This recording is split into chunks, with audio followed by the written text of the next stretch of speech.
Live from Mortgage One Studios. We're back with you. And of course, Russ Clark and Dean Weingard's here. Good morning, Uh, sir. Glad to be here with you. You're my first guest this week. I guess I haven't really lined much up. Yes. I don't. Yeah, well, you're a guest host. Okay. A Gee, guest I'm host. downgraded already. No, you're not downgraded.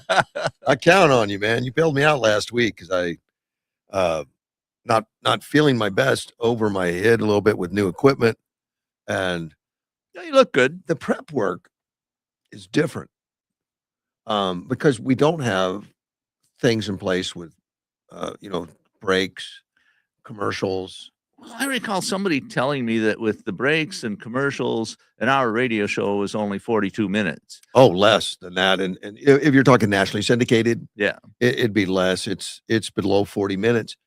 Um, for me, most of my radio shows, it varies on the time of year though, but it could be as much as 55 minutes of actual time on air to 45, depending on, are we in an election season where Yeah, people are how many just commercials? jamming commercials?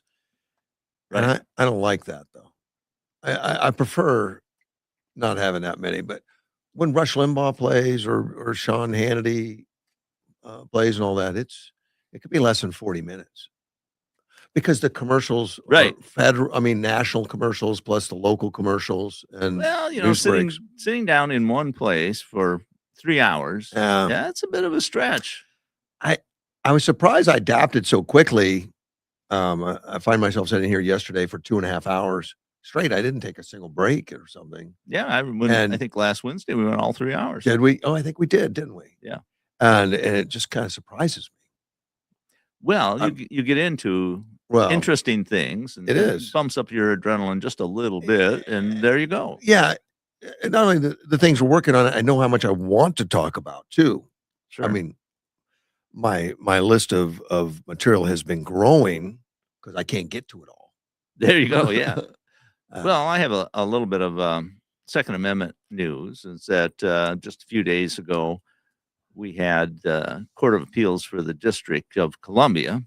Now, this is the District of Columbia's highest court for the district. It's very similar. It's analogous to a state Supreme Court. So it's the highest level you can get in the district outside of the Supreme Court of the United States. okay. And they had a 3-judge panel, and in a split decision, they held that the ban on magazines that hold more than 10 rounds is unconstitutional. It's not really a surprising decision. We've been expecting something like that for a while. It's a little surprising because it's in D.C. Right. and the judges there tend to be left of center, shall we say. I think to a big degree, isn't it? Yeah. It's not small, it's noteworthy. But the judges, and I've looked at some of the decision, and there's a distinguished YouTuber, Mark Smith, who's on the Supreme Court bar and has written many scholarly articles about. I've watched him before. Oh yeah, yeah. He has an interesting style, but he knows what he's talking about. He has intimate knowledge of the court and the workings. And basically, he said, well, they just followed what the Supreme Court said they should do with a Second Amendment case. You look at the case, does it implicate rights protected by the Second Amendment? You know, the right of the people to keep and bear arms shall not be infringed. And, taking an intimate part of firearms away, just banning them, implicates it. Well, then you go to the historical record and see, well, was this type of infringement tolerated or accepted in the period when the Bill of Rights was ratified in 1791? And that's supposed to make a difference. Right. I mean, because that's how they interpreted what it meant at the time. But when those that believe in living documents or whatever, Well, yes. you know what they say, living documents, that as time goes and structure changes in the communities, the words that were written now have different meanings. Well, that's just it's nonsense because Yeah. you can't depend. Would you accept a contract that way? Well, when we filled out this contract 30 years ago, it was Yeah. for, $1,000 a month payment. But now things are different. So now it's $2,000 a What we month. meant by that 1,000 was that it would adjust with inflation or Or something, but even though it's but not written. written in the contract, right? Right. And so, anybody who thinks about contracts realizes that's just nonsense. Of course, there are mechanisms in the Constitution for you to change the Constitution. We've done a number of amendments over the years, so that's always available. But so the court, the two judges, and I think it was very clear the way they read it, said there's no historical precedent that says the government can limit how many shots you have in a firearm. There just wasn't any at the time. There was no consideration of any. Yeah. And so they said this is unconstitutional. Well, the interesting part just recently is that the attorney general, not the U.S. attorney, but there's an AG for the district that is not a U.S. attorney, and they're saying, well, no, that's not right. We need to keep these magazines banned, and this is going to cause all kinds of problems. So they're asking for an emergency stay on the decision for the DC, the whole DC court, which right now has 7 judges on it. So 3 judges were on the panel.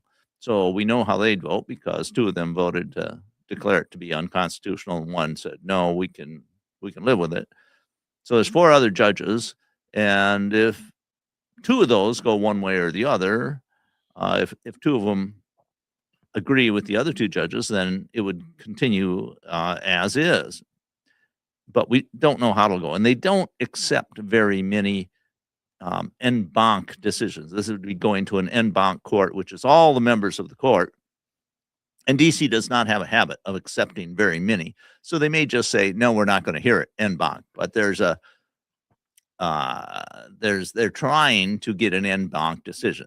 The people who lost are saying, take this to an en banc court. We want another bite at the apple. Now, it's common out in the Ninth Circuit in California. You can pretty much say if there is a decision favorable to the Second Amendment, there's a 3-judge panel. They're going to appeal it to en banc, and there'll be an en banc look at it. But that's not common in the DC, so it may not happen. Yeah. But the important thing is it causes a circuit split, just like if the Fifth Circuit said a ban on magazines of over 10 rounds is unconstitutional, that would cause a circuit split. Now, it doesn't happen in the Fifth Circuit because there's no state in the Fifth Circuit that would ban magazines over 10 rounds. And so the only place you get these magazine bans are in states which tend to have a lot of leftist judges, like in the California. Ninth Circuit in California. So a circuit split means that the Supreme Court would be far more likely to look at the case. And so that's what's happening there. And it's an interesting bit. It's kind of deep in the weeds on Second Amendment stuff, but what it means is that we'll probably get a decision from the Supreme Court more rapidly than we otherwise would, because the DC Court of Appeals has held that the bans on magazines are unconstitutional. Now, that's not nationwide yet. That is not saying. No, it's not. It just holds for DC. Right, just for DC. So, but that's a step. It is. And we've had other circuits. We've had the Ninth Circuit, I mentioned, hold that bans on magazines are perfectly okay. Right. And then the opposition would ask for a writ of certiorari at the Supreme Court, but only a few cases. I think they do about 75 or 80 cases a year at the Supreme Court, and they get about, I think, 100 times that many cases. I was going to say the percentage are so small. So they get it very small. Now, if you have cases that are well written and you have professional advocates, attorneys that know how the court works, your chances of getting to the Supreme Court are a lot higher. They come like about, I think, 1 in 8 or something like that. And it's up to a vote from the justices on what they're going to Right. take on. It takes And 4 justices at the Supreme Court to decide to take a case. and I'm sure they wanna take cases that are meaningful and They have a huge, I mean, Second Amendment is just one of a great yeah, many yeah, issues before them. yeah, and some of them they can take a case, I would assume, and put many things to bed. Right. Yeah. And Yep. sometimes they'll grab 2 or 3 cases, all these together. They're Combine 'em. basically arguing the same thing. Yeah. We will decide on that.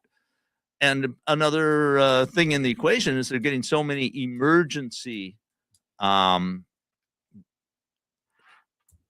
policies coming up, or where some court somewhere is trying to say President Trump can't do this, and so then the administration says, please take this on an emergency. And there have been a lot of them. It takes up a fair amount of the court's time. Now the Trump administration is batting around 98% on Wow, that. you can't improve on that, you Yeah, think? well, Bondi has been doing really good work on it. I hear so many people say, "Well, Bonnie's done nothing. Bonnie's done nothing," and I I don't really join that argument, but I don't believe it. She has a lot of things on her plate. It's not Yeah. just, but in terms of defending the president's policies against these, what I would call frivolous or lawfare lawsuits, trying to stop him from using his powers as president to protect the country, she's doing very, very well. Like I said, I think they might have lost 1 out of 50 or something like that. Yeah, it's funny to watch or read some of the comments from the left on how many lawsuits that Trump loses, which is it's true, it depends on how you gather your facts. If you look at the district court level, where some judge in They California says Trump can't do that, yes, but then as it goes up the ladder to the appellate court and the Supreme Court, then they lose. It's not just some judge, it's some handpicked judge Exactly. that I understand the system's not supposed to allow that, but somehow how do they get that done? Well, the problem that allows it is most of these issues are national issues, Yeah. which means that any court in the nation basically could opine on them. And so they know where the friendly judges are, or the judges that are ideological.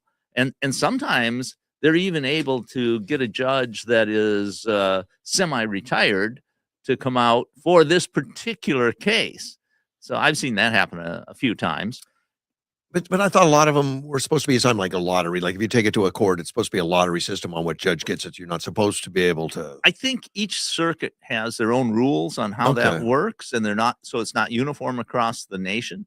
But I know that for a while in the Ninth Circuit, it was if a judge had already dealt with this issue or a very closely related issue, so that they had educated themselves on it, then they would get future cases about the same issue. That happened with Judge Roger Benitez in the Ninth Circuit. He became expert on Second Amendment issues and got several Second Amendment related cases, and did extremely good work, I would say. Almost all of those cases went to an en banc panel, which then reversed him, and then some of those were reversed later on. So, but I've read his several of his decisions. He's just a brilliant jurist, and he gets almost everything perfectly right. Do you think there's some judges out there though that have just gone so far to be partisan, so far Oh, to yeah. be crazy? We should be looking at some kind of removal process. Well, there is. You can impeach judges. Yeah, well, But the problem is when's that it done? the philosophy of progressivism, which really started to become dominant with Woodrow Wilson, and then FDR pushed it up a notch. And FDR was in for almost 4 terms, Right. and he appointed a huge number of judges. And one of the things in his criteria was he wanted them to be ideologically progressive.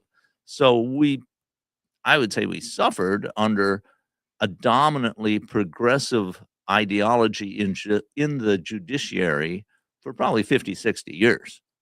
And it wasn't until Reagan that we started getting a significant number of judges that were not ideologically progressive. And one of the cases that I researched, and of course I don't remember the exact name, but it was about 1941 or 42, and somebody challenged a conviction for possession of a pistol. And he said, and he cited the Miller decision. It's a famous decision in Second Amendment circles where the Supreme Court said, because there was no evidence presented otherwise, that a sawed-off shotgun was not an ordinary piece of military equipment, that the government had not presented to them that it was an ordinary piece of military equipment. Therefore, it wasn't protected under the Second Amendment. But there was no opposition in that case. That case had been put together as a test case by the FDR administration, and there's articles about it. But anyway, but what Miller said is that if something is part of military equipment, then it is protected. And so this 3-judge panel on an appeals court in 1942 basically said, well, Miller couldn't possibly have really meant that, because that would mean all military equipment would be protected under the Second Amendment. So we're ruling against it. I mean, it was a pure progressive ideology. The precedent doesn't give the result we want, so we're just going to ignore it and put out our own idea. Wow. And that's in progressive ideology, one of the big things that they talk about over and over, and Woodrow Wilson wrote about this extensively, is that the Constitution was written in another time. It puts too many binders on government. We can't do all the wonderful things we want to do, so we have to figure out ways to get around it. And that's what progressive judges have done. I would say, well, starting with the Roosevelt FDR administration in the 30s, and then right up into at least the 90s. Something that comes to mind when that was just shocking to me at the time, when Ketanji Brown made some comment about one of the rules, and she's been very frustrated because things don't. Right. She's in the minority on opinion, and she made the comment, "You're too literal." Yes. I'm like, well, how can you be too literal? It means you're interpreting. It means you're reading the Constitution as it was written, right? Am I too literal? You're actually paying attention to what the people voted on. You're not taking into account emotion, or you're not taking into. You're not supposed to. Well, that's the legislatures. I recall in college people telling me, well, the Supreme Court can do anything they want, and of course, in a sense, they can. They have life appointments. It's hard to impeach them.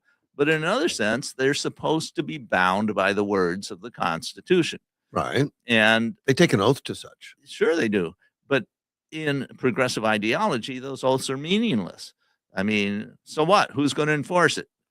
And so progressives want judges to rule the way that progressives want things to go. Now, I certainly don't know about Islam much, other than what I've read and looked at, but it's my understanding that they can do whatever they want and lie, cheat if you're. Well, the question is, does it advance Islam? Does it advance Islam? And if it's an infidel, you're fair game. Most other Muslims are too, if you think they're not being proper Muslim in your opinion at the time. But that is such. That is so subjective and so and so well, open. And that's what they want to do. The Supreme Court is just make it an emotional thing and justify it. Well, one of like Ketanji Brown, I would say the dominant philosophy behind it is government is good, and you should never put any limits on government power because government is good. Sounds dangerous to me, Dean. It is. It's extremely dangerous, and our system has worked so well, and we've become the most powerful, prosperous, and free society the world has ever known because we put limits on government power. The founding fathers saw the power of government, knew it needed to be limited. They knew it needed to be contained, and they knew it had strict rules and a balance. A profound change in political philosophy at the time. Yeah. I mean, a truly revolutionary thought. And it probably couldn't work without mass literacy, which was happening back then. Most people learned to read fairly early, mostly at home, but there were schools too. And so it was a new dawn. I mean, really, the American Revolution is one of the really new things that happened in the past I'd say a couple thousand years. For one thing, we didn't rely we had slavery, but slavery was not the most important way that labor was done in the United States. There was a minority of people, even in the states with slaves. Whereas in an Athenian society, they relied on slaves to do most of the work. And that's how they were able to then pay attention to politics. The people who Important stuff. voted Yeah. and were in government in Athens, almost all of them owned slaves, one or two at a time. But we here in America arrived at a time when the Industrial Revolution was starting to take place. And so now we have machines that do so much of our work for us. And I forget whether it was Aristotle or Socrates. Machines should be given rights too, though. Well, we're talking, yeah, that's It's like a something. Star Trek movie. Yeah. So said, well, when a machine will pump water for us or carry water for us and play music for us and make food for us and weave cloth for us, then we won't need slaves. We're there. Yeah, Musk is working on it. Yeah. Well, we're there. I Yeah. mean, even my grandparents, didn't have running water. They didn't have indoor plumbing. They didn't have a telephone. They used horses to operate the machinery on the farm, which was incredibly superior to what happened just 100 years before that.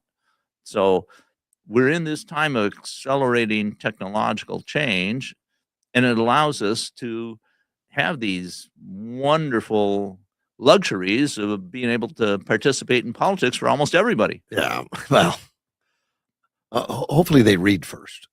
Well, that's the idea. Yeah. Like you said, literacy and paying attention to what's going on. And of course, if you're not willing to pay attention, then just don't bother to vote. Of course, if you only read in one bubble. And that's another problem. Yeah. But that's changing. I think I've seen that change. It has been changing. It's not changed enough, but it's changing. Well, yeah. I say we're living in a fractured partisan media. And that's good. And when people lose power or think they're failing, they do crazy. Oh, absolutely. And crazy's been happening, buddy. Yes, and it's dangerous. Yes, it has. I want to talk about something positive, though. I let you read this article real quick beforehand. And it's somebody, Corey Brooks. Corey Brooks is Brooks. Corey Brooks is a pastor in Chicago. And he's reached some fame and notoriety over the past few years because he does his own protest of sitting on rooftops and stuff. Okay. And one time he did it for like 365 days, I think. Oh, I don't have it in this article. Time. Yeah. A whole year. Wow. Well, and he really wants to see real change, which we all do. I mean, that's what we claim, especially in the political form. It's we all want change because what we're doing is not working. We need change. And change is always happening. And some of that's true, but some of that change is horrible. Exactly. And getting to the truth and what is all that. And he has a different approach. And he's in Chicago, urban. South side of Chicago, I read on the article. Very tough. Yeah. Very tough. And it has a legacy of impoverished families, generationally dependent on government. And he writes about it. And I wanted to share it this morning. I just found it uplifting this morning to read this. And we need more Corey Brooks out there. I agree. He said, urban America does not need a political party. For decades, we were told that if we only had the right political savior, our problems would be solved. But no one is coming. I think that's a great observation. And we keep fighting these political battles of which party's right, which don't get me wrong. I'm a political guy. I like it. And I like, I like people in power that are doing the right thing and giving us opportunities to be prosperous. But keep in mind, they're just giving us opportunities. They're giving us what we need to be prosperous. They don't make us prosperous. Right. And he makes that point that you can do a lot for yourself. That's exactly what this is about. He said, urban America needs principles, the timeless universal values of faith, family, agency, ownership, discipline, safety, and accountability. I mean, I think there's a lot of places in urban America you could say those things and get slapped down. Oh, yes, absolutely. Because people get caught up in nothing we do matters because, and just name it whatever. Well, But and I would say leftist ideology encourages that. of course, Nothing the individual do matters. It's all a matter of what identity group you're in. and they say it regularly. Yes, and they preach it. The man's keeping you down. You don't have a choice. Right. I mean, they'll create a problem that doesn't exist. Well, of course, yeah. Because if you have a problem, then you have a cause, and you can campaign for money and power and all the things that go with it. Yeah. He says we don't need any more Republican versus Democrat talk. And I understand what he means. I mean, don't get me. I mean, we still need leadership, and we need strong leadership that allows us uh, that protects our amendments, protects our Constitution, protects our right to freedom. Because freedom is what is going to make us prosperous, and it has made us. Well, it prosperous. has made us prosperous. And you're correct. But I think, and what I liked about the article was he talked about how important it is to have faith. And he's a Christian pastor, is Sure. my understanding. And I have found that to be true. Relying on God to help you or to prevent you from being too fearful to do anything, Right. is a tremendous advantage in the world. Yep. He says, a man once told me that progress can only happen the moment we stop lying to ourselves. It's far easier to believe in false promises than to look at the cold reality and where most of urban America is. And I think that's right. We are lying to ourselves. And I think it is promoted by a lot of left-wing press and stuff that is telling you non-truths on a constant basis about the way things are and the way they are. Sure. What caused what? And It's a big- it's not just lying to ourselves. You're turning on the TV and listening to lies. Oh, you're in a absolutely. bubble of lies. Yeah. And of absolutely. course you claim that the opposing party is the liar, not me. I'm not Right. the liar. You know, and somebody's wrong. Correct. Somebody's wrong. So you got to look at results and you got to look at consistency. And I don't know enough people that do that. Let me take a look and see, well, what did Nancy Pelosi say last year versus this year? What did Chuck Schumer say last year versus this year? What did Donald Trump say last year versus this year? Where's the consistencies? Well, and part of the world we live in now is easier now than probably any other time in history to see those things and Yeah, to find them and to It is. research them. You can Google them. That's right. Well, Yeah. and there's other engines too. He's walking across America right now, just bring attention to the cause, and that cause is take care of yourself. You know, self-reliance. I got Siri talking to me or something. Oh, okay. But he's telling urban America what we need most are American principles, and I like that framework. I American principles, and that's why it's 250 years now. 250 years of success despite famine, world wars, depression, civil wars, you name it. We have been through the gambit of horrible leadership to good leadership and everything else, and somehow we keep getting stronger and we keep getting better. And there is an American principle that I think the rest of the world recognizes.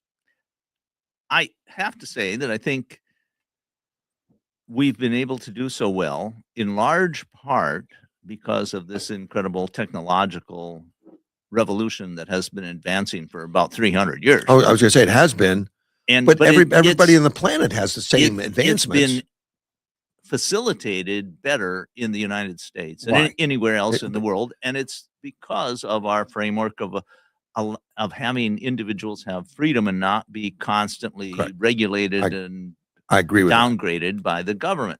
And we found that works really well. And in other parts of the world, they've tried central planning where the government tells everybody what to do almost all the time, and it just doesn't work very well. But the American principles, you know, is individualism and freedom and self-reliance and all that and faith and all those kind of things. But we're so corrupted by these lies that come out that don't make sense, but people buy into them like we got to take money away from the wealthy people to have money.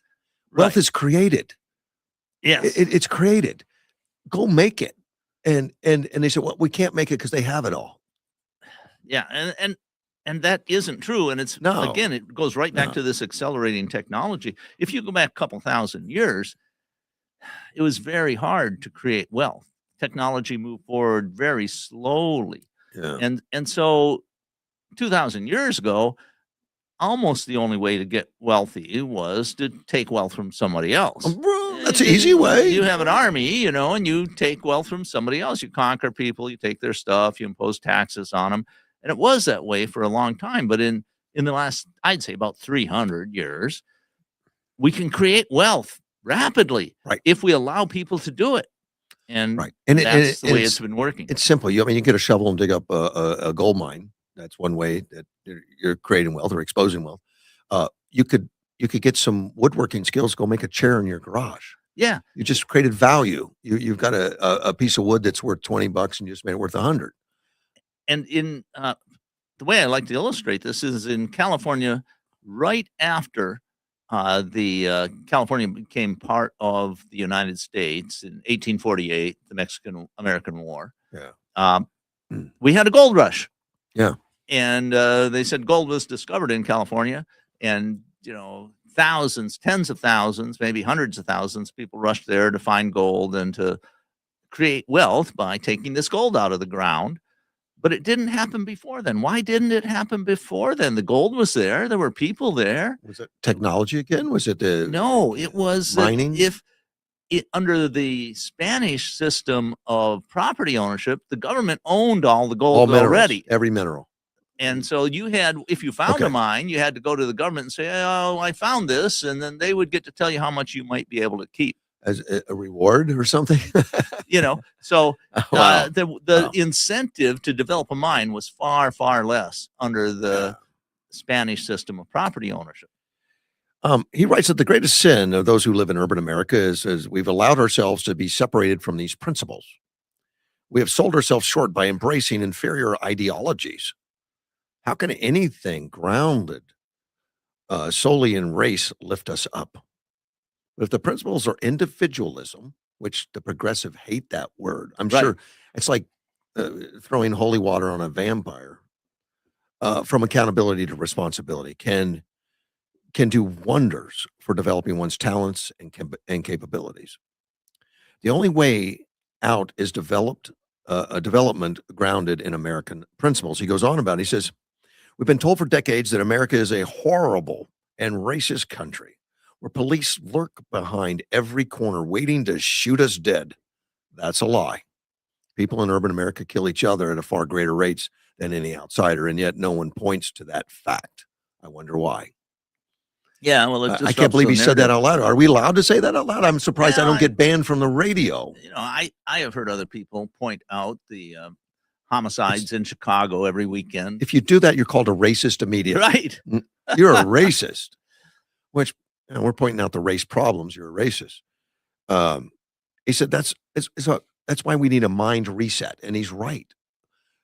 I agree. It's not an easy task. No, especially when we're not. listening to the bubble every day that's reinforcing our mind the way it is, our attitude the way it is, where there's nothing we can do. Well, and it takes effort to improve yourself, to increase your standard of living, to build a business. It takes effort. So when people tell you you can't do it, and it's easier to do nothing than it is to do something. So you have to overcome this inertia, and that's what he is saying. You can do things to make your life better. He gives a personal story here of from his travels as he's traveling the country, trying to bring attention to let's make some change. He says, I met an immigrant on my walk. He was selling fruit from a stand on the side of the street.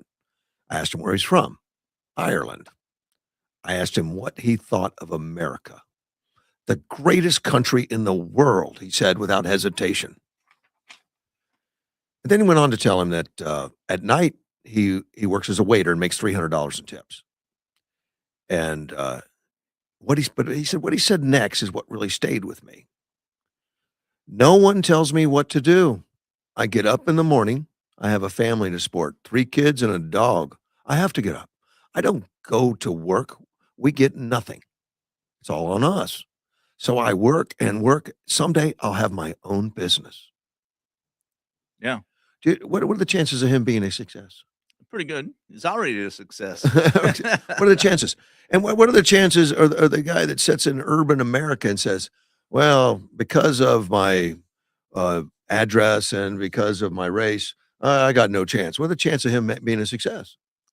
Well, Uh, of course, it all depends on how you define success. But yeah, if and well, that's and true, and but it's hard. I mean, the governments can make it very hard to be a success, and in a lot of urban environments, they'll make it illegal for you to do a lot of things is that it is might be. collecting some subsidies, in order to survive and have a fun social life a success? Is that a success? Well, I wouldn't say so, but some people define life that way. A lot of people almost, they tend to believe that hedonism, the pursuit of immediate pleasure, is the only way to go. Yeah. I disagree with that. I think it's not a fulfilling way to live your life. I do. I think it's fulfilling. I mean, I seek pleasure. I enjoy doing this. I enjoy the rewards of hard work. Right. But I think your goals are beyond immediate pleasure. Okay. Well, let's say I when I get up in the morning, it's not like, "Oh, no, it's already time to get up." I get If up and if you can find a way to make a living that you enjoy doing, you're yeah, very fortunate. yeah. And but I think it's the opportunities are there, Well, there but are. we don't all see them. We don't understand. This immigrant understood it because he's not clouded by the system. He looked at it from afar and saw opportunity. We're sitting in it and looking at it, and we don't see. We have had the United States is, I would say, the best system for allowing people to exploit opportunities Yeah, that has ever existed in the world. But, there are still limits. of course. There always are. Yeah, and Uh, you there's know, uh, opportunity for failure. that's right. And And that's one of the big advantages of a capitalistic system is we allow people to fail right. because then somebody else who does it better is able to take over that niche. And maybe you learn your talents were not in that particular field, but maybe somewhere else. He sums it up, says there's no magic here. The man gets up, works 16-hour days at 2 jobs. It's all up to him. It's that simple. But that's the beauty of America and her principles. America gives us absolute freedom as long as we follow the law. That's the mindset of the urban America must embrace. If she is to undergo a revival, and if she does, she will no longer be at the bottom, guaranteed. I I think that works. I think he's right, and he's so passionate about it. I mean, he does walks across America. He sits on rooftops to get messages out, and he's raised millions and millions of dollars. He started a hood program in Chicago to train to let people understand the richness that they live in that they can't see for the trees. They're sitting in a forest. It's true. Yeah, I mean, I've often said that American poor people would be considered upper middle class in most of the rest of the world. yeah, I just mean, they have a car, they have air conditioning, and that free does but schools, that's not based on that's medical based on care. subsidies a lot. A lot of Well, that is that's right. because there's a lot of politicians believe, well, you're not smart enough or good enough to really make it, so the government will make it up and we'll give it to you. Sure. And they say, okay, I'm voting for you, and they get in office. But we have defined poverty in the United States at a level that most of the rest of the world would consider being upper middle Of class. course. And I read an article, I don't have it in front of me, about subsidies, available subsidies. And if you make a certain income level, I can't remember, it was below 20,000 a year or something. There's and you have a child or something like that. The subsidies are so strong between housing, food, transportation, education, that you're gonna live like somebody that makes 70, 80,000 because there's so much available. Right. And And people make a career of figuring out how to maximize their and subsidization. then they hold themselves back so that they don't break that, Or they work off the ability. books, or they find some other way to All of get the around the all that system. don't get married so that the income from my spouse doesn't count. Yeah, that kind of thing. And Yeah. unfortunately, if you teach people that they gain by cheating the system, then you're subsidizing cheating. That's what we have. Yeah. And look, The Somalians are the best at it. I mean, they saw it from afar and said, "We can do that." Well, they seem to have been very successful They've been very at successful at cheating the system. transporting billions of dollars to offshore accounts. Apparently, that's their largest income source for that time frame. I believe it. I mean, and the government of Minnesota was not working very hard to try to stop it. Well, why should they? It wasn't Well, their money. From reports that I've been reading, they punished whistleblowers and Yes, supported it. and there was some investigation. Yeah, there was some, and there was some prosecutions. Right. Just Uh, not very many. And I think the investigation created the prosecutions and then caused Minnesota politicians to say, "We've got reforms." They put the reforms in and never followed them. Sure. It was all lip service for reforms. Pretty much. And we got Tampon Tim still screaming, "We're working on this. I've been spending my career, I've been making sure that we go after these. We're gonna put people in jail." He is such a liar. Well, people can often be self-deluded too. I mean, it's not hard to lie to yourself. It's hard to be disciplined enough not to lie to yourself. Yeah. Seeing Minnesota, and I got a lot of Minnesota news. I mean, I if I can find it, but my wonderful wife Helen yesterday, she said she mentioned something to me. She says, "Well, whatever happened to the anti-ICE riots in Minnesota? I haven't seen any." Yeah.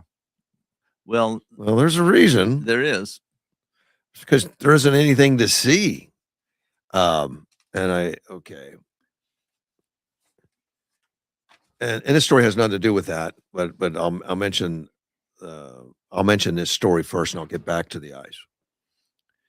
There was a regular hearing going on, labor committee in Minnesota House Workforce Labor Committee, and they were discussing governing employees versus independent contractors. In other words, a lot of business will say, "Well, we're just going to label you as an independent contractor Yeah, to get around, and you can then claim benefits," just like we're talking about. sure. Uh, I don't know how illegal or unethical it all is, but it was a solid discussion to be had. And I'll get more into that. Well, this one state representative, Dave Pinto, is a Democrat out of St. Paul. Responded to the Republican lawmaker that was pointing out these problems. Republican lawmaker? A Republican lawmaker. Okay. Yeah, a Republican, and he's in a minority there. Right. Well, the House is almost evenly split. Is it? In the Senate, I think the Democrats have a one vote majority. And Okay. in the House, I believe it's even 50-50. Well, he was pointing out these concerns on mislabeling and misclassifying, because when you mislabel and misclassify, the taxpayers pick up the tab. Sure. And it's encouraged by some employers and all that. Well, Pinto didn't like that argument at all. I mean, he didn't want to address it. And he says it's an intriguing line of questions. And he said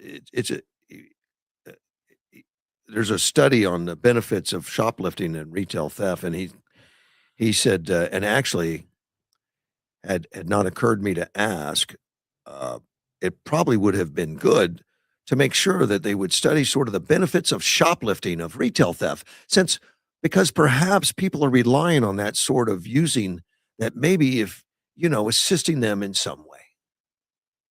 Yeah. Well, see, Okay. I disagree with the premise. Well- I guess to say that shoplifting has benefits, you have to claim that the people doing the shoplifting deserve the ill-gotten gain.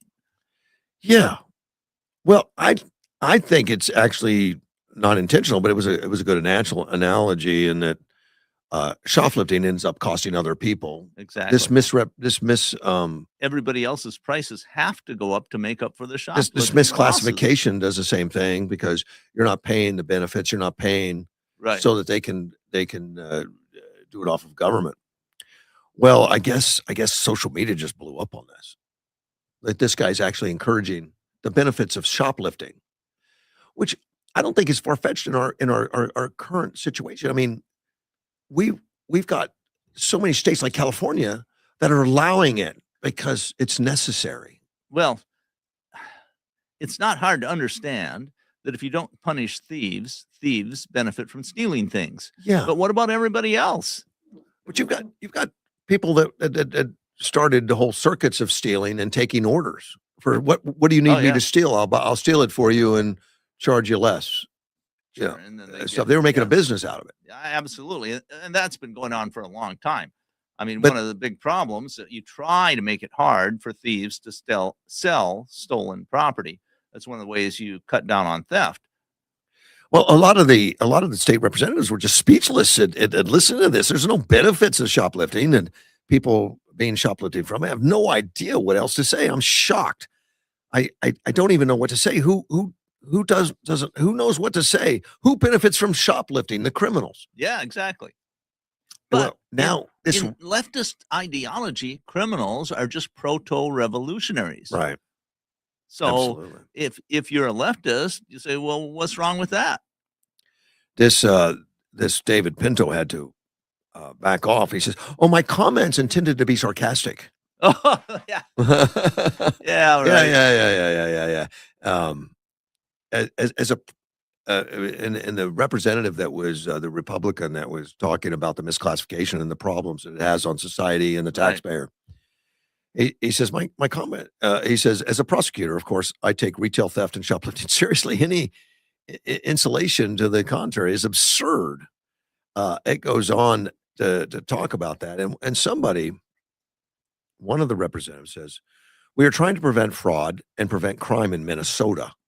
And this has been an issue that we've dealt with as a legislature for many years. We finally got the organized retail and theft crime in statute last session, just recently. It's been a long haul. It's a tool that needs to crack down on the real problem throughout our communities in the states. This misclassification, though, was more damaging to Minnesota than, and that's what they were trying to point because of out. the amounts involved. But they're all leaning on taxpayers, and some of that federal, some of that Right. state, and the same as the Somalians. They're all leaning on taxpayers. Well, it goes back to what we were talking about, that you create wealth. If you create wealth, you're not stealing it from somebody. You're making more wealth. Everybody ends up better off. But if you believe that wealth is a fixed amount and they I do. only get my share by stealing it or whatever, because these people who have more took it from me somehow or another ideologically, well, then it's more understandable. But wealth is not a fixed amount. We create more and more. We can create huge amounts of wealth by figuring out ways to do things better. Look at Elon Musk, I think, is a prime example of this.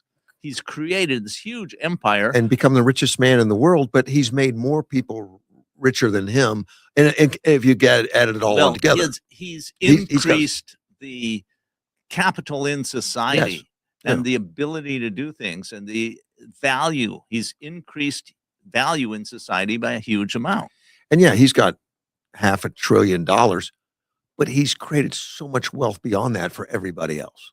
Everybody, it's a tide that floats all boats, and yet people want to attack him and say, you got too much wealth.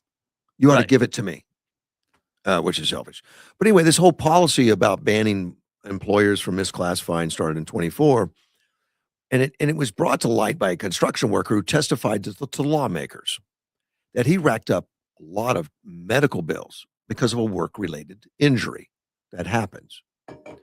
And but his employer told him, I'm just going to give you a small amount, just get you through expenses. Forget about insurance and change and to change his name and address, saying his bills would eventually disappear if nobody paid them. Wow. And yes, there's a lot of times that hospitals can't track people down. They can't, or somebody's indigent, or somebody is an illegal immigrant, and they write it off, and the rest of us have to pay that loss because the hospitals adjust their charges based on knowing that they have to put money on the bottom line, or the electricity gets turned off. Sure. And well, I don't think we want to get into the discussion of how broken our medical system is, because it's a weird mix, and the government is heavily involved, and you can't find out how much something is going to cost until after you've done it. It's the transparency that will change it. I hope transparency. so. And Trump They're working on it. is working on it, but man, it's not fast enough. It's been going on forever. Yeah. The hospitals do the best they can in the system that they have to work within. And the problem is primarily is that when you have somebody else paying the bills, you don't worry about cost, because if Joe is paying the bills, well, let Joe worry about it. Well, we, since this thing was all about Minnesota and fraud and all that kind of stuff, I mean, and then my wife's question about, well, how come I'm not seeing these daily? Because we saw it every day. Riots were there every day. Every left wing news crew was there trying to take picture of the innocent person that got tear gassed. Well, yeah, that's the way they would frame it. I know they frame it like that, but you take enough video, you're gonna finally find a little clip that looks like that's what's Sure. going on. Well, there hasn't been any. So I looked at some of the history of it.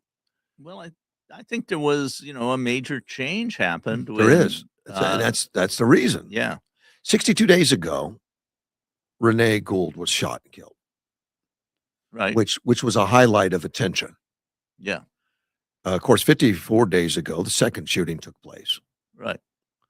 And that happened after Trump had come out and threatened to invoke the Insurrection Act, an Insurrection Act where he could actually take control of things like he did in D.C. Correct. Somehow a deal was made Yes. with Waltz, with the mayor, with all these things hanging over him, with all the fraud and everything. And they were pushing hard in the left to make this a spectacle that would turn public opinion. Yes, I think that's exactly what was happening. And Trump said, enough. I'm going to come in and clean it up unless we get to work fixing it. Well, in current times, let's see, 12 days ago, the Justice Department indicted 30 more people on the anti-ICE church protests that included Don Lemon, which is a message. Sure. It's a message. 9 days ago in Minnesota, 54 people were arrested on anti-ICE protests, not by federal agents, by locals agents, by police forces, by sheriff's offices. Yes. Well, part of the deal was made is that's that the deal. They would cooperate with federal authorities. And that way, ICE got to send all the Border Patrol agents home that were there for one reason. That was to protect ICE, because nobody was. Correct. Nobody was protecting ICE. The local sheriffs were not keeping order. They were not keeping crowds. And it wasn't under because they control. didn't want to. They were It's told because they were told not to.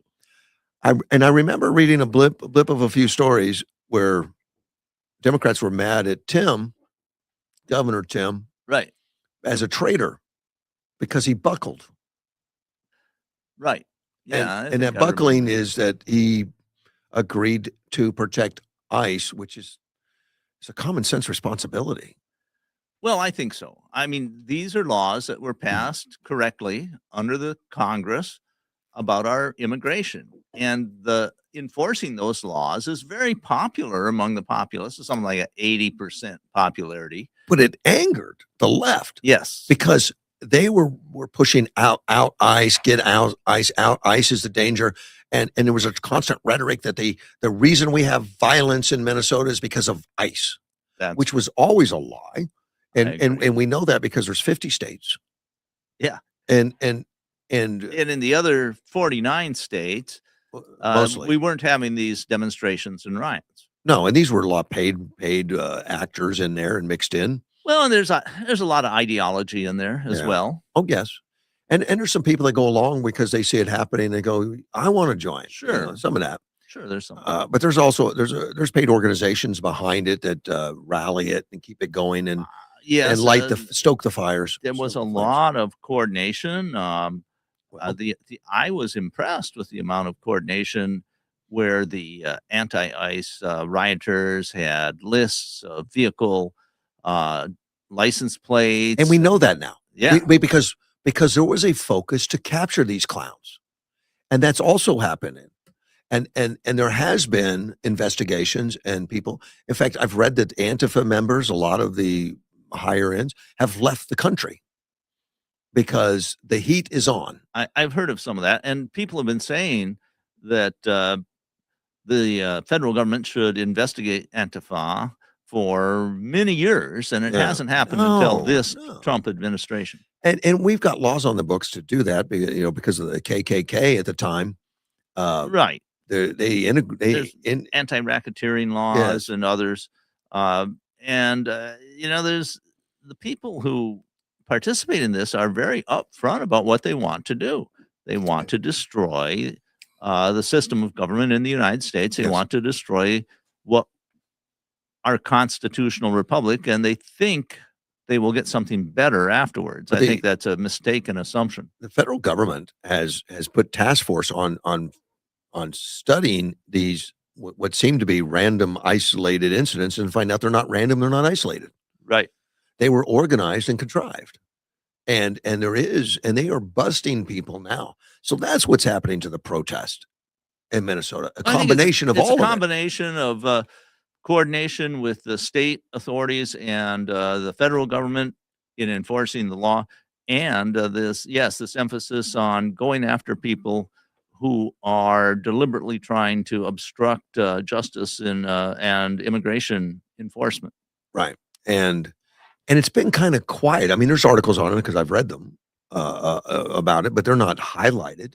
They're not on any left wing radar, although Yeah. they know about it. I mean, when I say radar to put it on air, I mean they know about it. Right. We have, as you said, there's this bubble of information of what I would call left-wing sites, like CNN and NBC, but I also see a shift. I see some of the sites starting to moving a little more toward the center, because I think they see that it is an 80-20 issue. You've got 80% of the people that want to hear this kind of news and know about it, Mhm. and only 20% that support you. And if you're trying to survive monetarily, it's hard to do it with only 20% of a potential audience. Hollywood hasn't caught up yet to this. I mean, we're Right. not seeing it in the news right now much because there's nothing to report that's as salacious as what was going on 60 days ago, 45 days ago. It's changed because now if you're out there in a news crew, you're going to get pictures of local police and sheriffs arresting people, not ICE. Yeah. Yeah, I read an article just a few days ago about how someone who aided the shooter or the person who killed a couple of people in an ICE facility in Texas, and this person admitted to aiding them in escaping, and they were arrested. So that fits in exactly with what you're saying. Yeah. Well, it is changing, but it happened so subtly. I didn't really notice how big that change was. I mean, I remember. Well, and we have other things dominating the that. news, like Yeah. the Iranian Israeli-American war. Yeah, and Russia and Ukraine still going. Yeah, And well, those are all connected, believe it or not. Oh, they certainly are. I've been talking about it without you in here, but which I hate because you're much well versed in a lot of that. But it's amazing how connected China, Iran, Russia, and are all combined. And Venezuela and Venezuela too, yeah. Syria And even all of Cuba. them. Certainly. It's all connected. And I think Trump is brilliant in a lot of things. Maybe lucky. I don't know if he stumbled in, but this seems all very well planned or the luckiest guy I know. I think well planned. I think Trump is a stable genius. Okay. And he's such an extrovert, and he's so blunt in much of what he says that sometimes it's hard to accept all the great progress he's making. I think he's genius enough, like an Elon Musk, genius enough to let the dogs hunt. Let them do what they're good at. I mean, he's got tens of thousands of people doing all of it. He does. And obviously part of his genius is being able to pick good people. Yeah. And he was very much handicapped in that in the first term. I watched a long special on aircraft carrier going to Iran because we got the George H.W. Bush now headed that way, steaming that way right now. Okay. And it was done by obviously somebody with a naval intelligence background and all that kind of stuff and what's going on. He's not active, but it was somebody that Sure. understood aircraft carrier groups and what their capabilities are. And he said he got a lot of comments like, "Well, why are we spreading these aircraft carriers out? You know, you got one near Hormuz, one in the Mediterranean. I mean, the H.W. Bush is now going to go to the Mediterranean and take over where the Ford left the Mediterranean, Okay. and they went to the other side of Iran, and HW is going to fill that position. And he pointed out on maps and everything how they've literally surrounded every avenue of Iran to either get oil out or goods in and things of war in. He said the aircraft carrier group isn't coming in to really dole out more damage. That's already been done. They're really coming in to make sure nothing gets through shipping and stuff, and that there's a presence out there. But the initial strikes that wiped out the radars and the Sure, a anti-aircraft lot and of stuff like that. ballistic missile launchers and drone launchers and But drone factories, that kind of thing. and the stuff that they're doing now isn't necessarily coming from the aircraft carriers. It's B2s, it's B52s, it's B1s, and they're leaving Midwest going out there. Diego Garcia, I think, is one of the places they're based out of. Yeah, and they're going in, but he wanted to explain that, you know, some people are saying, "Well, why not put all 3 groups together and say you're so powerful, you're like a big fist?" He says, "Well," and he's a military guy, not me, but he said that if you put them all together, then you've got a very strong force all in one area, and it's easier to attack because you Yeah, because it's a bigger target, so, definitely. and but if you spread them out like this, you're really making them spread out too, and every angle they're gonna come from you, the other people can see it also. You know, you've got better protection for each other I think versus so. being grouped together and all. But also it cuts off all these waterways. Yeah, The Hormuz, the Suez Canal, the Mediterranean, all surrounded that. He says it's brilliant that they're they've done the damage. They've destroyed most of the ability to attack, and they're mopping it up now with bombers and everything else. right. The ability of Iran to project power beyond its So borders, these carrier essentially. groups just need to be there right now. They just need to be there, and let the Air Force go ahead and continue mopping. Of course, they've got the growlers up there and the other support planes and stuff that are doing stuff, but not to the mass extent they were doing. It was all relying on the aircraft carriers at first, with their armaments, their airplanes and stuff. He said now being there is they will starve them out. They will choke them out. They can't replenish. Right. And my understanding is that the regime in Iran has not been very popular. Yeah. Now, I don't know if you can say 90% of the population or 95% of the population doesn't like the current regime, or maybe it's only 75%. How do we know? It's very difficult to know. They give estimates on military capability. Well, you That's can look all. at that. Yeah. But what you would like to see is to make conditions whereby the people of Iran are able to form a more stable government that isn't dominated by a theology where they want to destroy the rest of the world. Or Yes. They and would I think Trump is looking for something like he's got in Venezuela. It's yeah, not exactly. it's not a Rodriguez is not friendly. The president is not friendly to Trump. She's a Marxist, she's a whatever, but she knows if she doesn't cooperate, there's gonna be another helicopter coming for her. Right. And we have this situation where you were talking about how Trump set this up.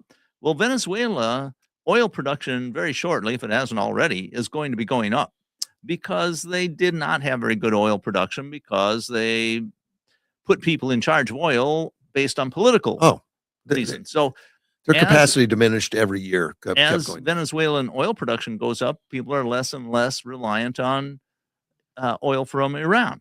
So that all plays together. Well, and they cut Cuba off at the same time, and Cuba at the Sure. same time is failing, according to Trump.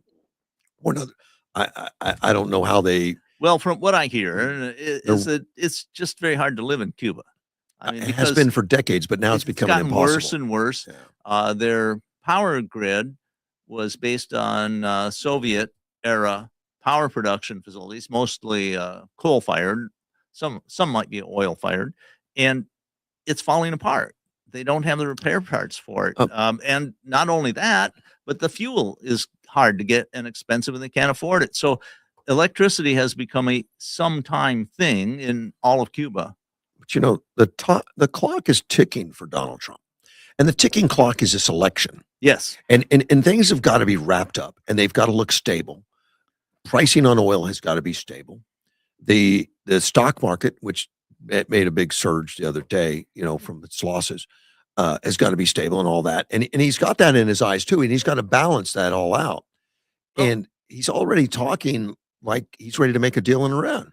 Well, I think he's always been ready to make a deal with Iran. He had the negotiations. They weren't just for show. If the Iranians had said, okay, we're going to agree, if the theocracy, the Ayatollah said, well, we'll agree, we won't have nuclear bombs as long as you supply us. They haven't done that yet. Right. But he was willing to accept that. I think if they had made an agreement and they had allowed inspectors and all the other stuff that goes with it, which they kicked would out have accepted before. it. Obama made a nuclear deal, which was horrible. Well, he did. It was terrible. And it was not, and they refused the inspectors, and they wouldn't be whatever. But I'm not convinced that the primary motivator for Donald Trump is the midterm election. I mean, sure, he very much wants those. No, it's to not. go his way. But it's necessary for him to accomplish everything else. I agree, but what I'm saying is that I believe the attack on Iran was because he saw we had to do it. That's it exactly was absolutely necessary, and so in fact, we were in imminent danger, right? Because that is a political or a legal term that has to be. Well, it wasn't just because he believed that presidents should have done something like this over the last 47 years, right? And he could not be sure that the next president would do what was necessary. So he had to do what was necessary. Yeah. He did this because it was in the best interest of the United States to do it. He said that they were getting ready to attack Israel and bases and stuff too. I don't know. He has more information than I do. Well, all you have to do is listen and read what the theocracy there in Iran has said they want to do and what they're going to do. They're going to wipe Israel off the map. That's the little Satan. And death to America, the great Satan. Well, and they flat told him that they've been doing this for 47 years. They're going to rebuild. Not a secret. They flat told everybody they're rebuilding their nuclear power. Right. Rebuilding it. They're not stopping. Right. And there are a couple interesting things that could happen. They've been hinted at. I suspect that they're put out there to keep the Iranians off balance, and they may or may not happen.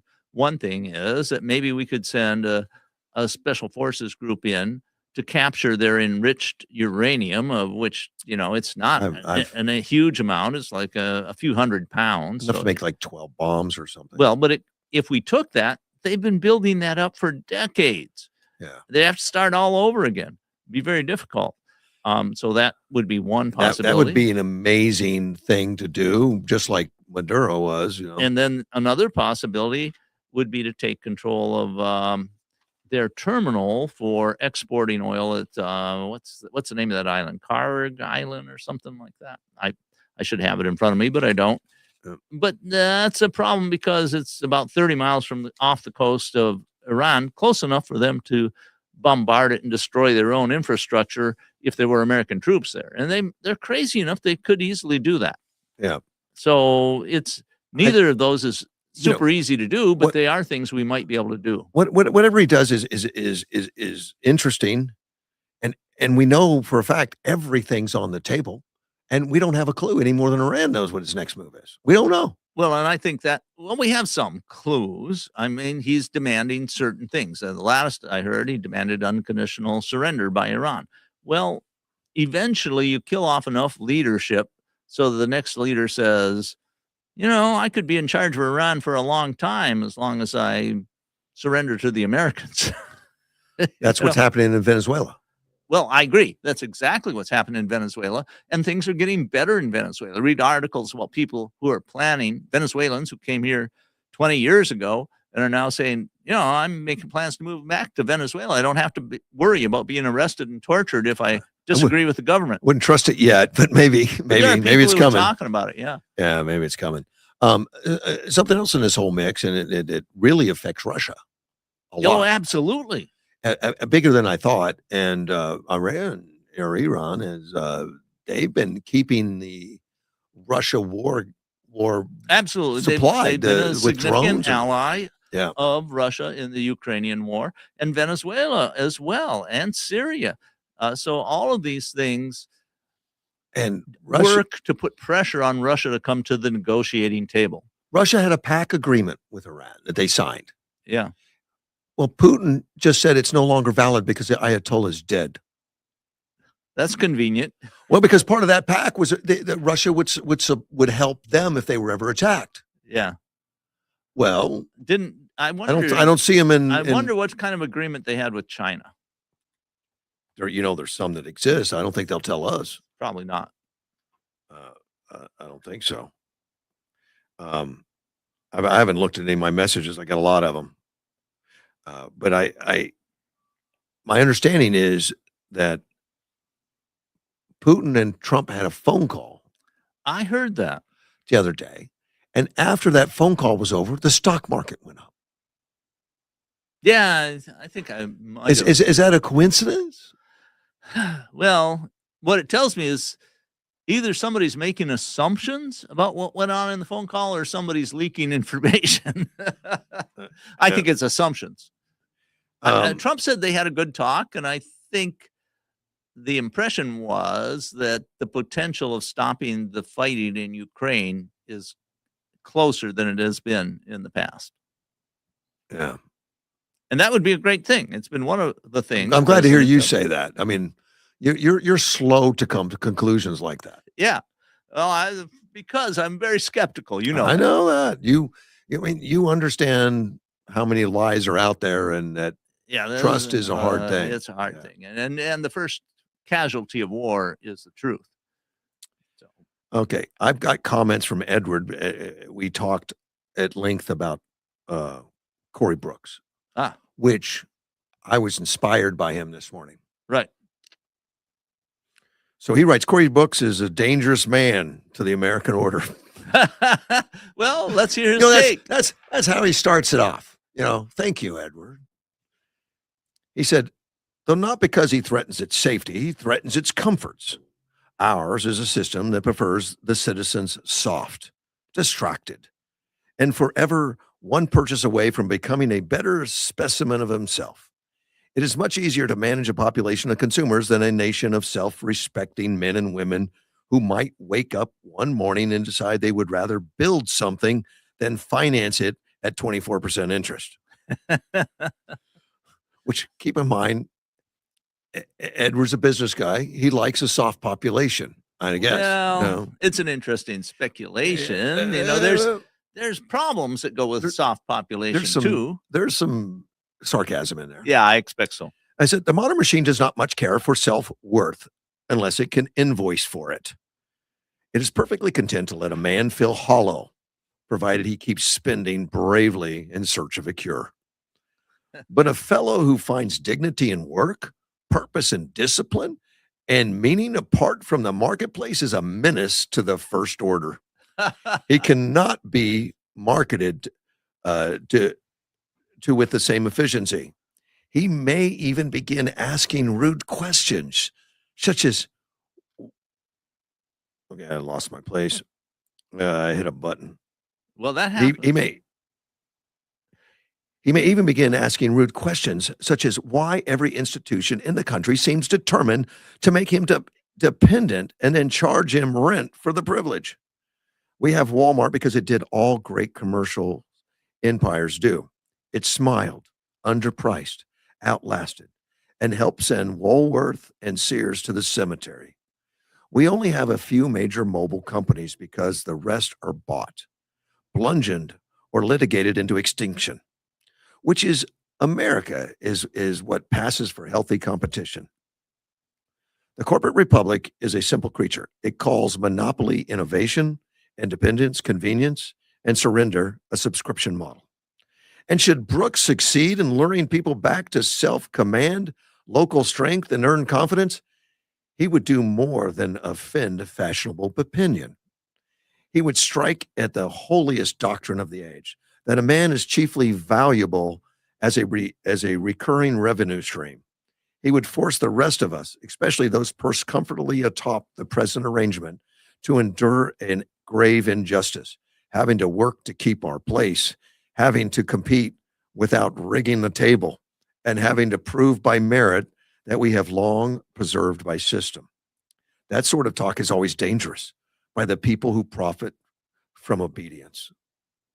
And the good reason a citizen who remembers how to stand on his own feet is bad for any empire built on keeping him at his knees.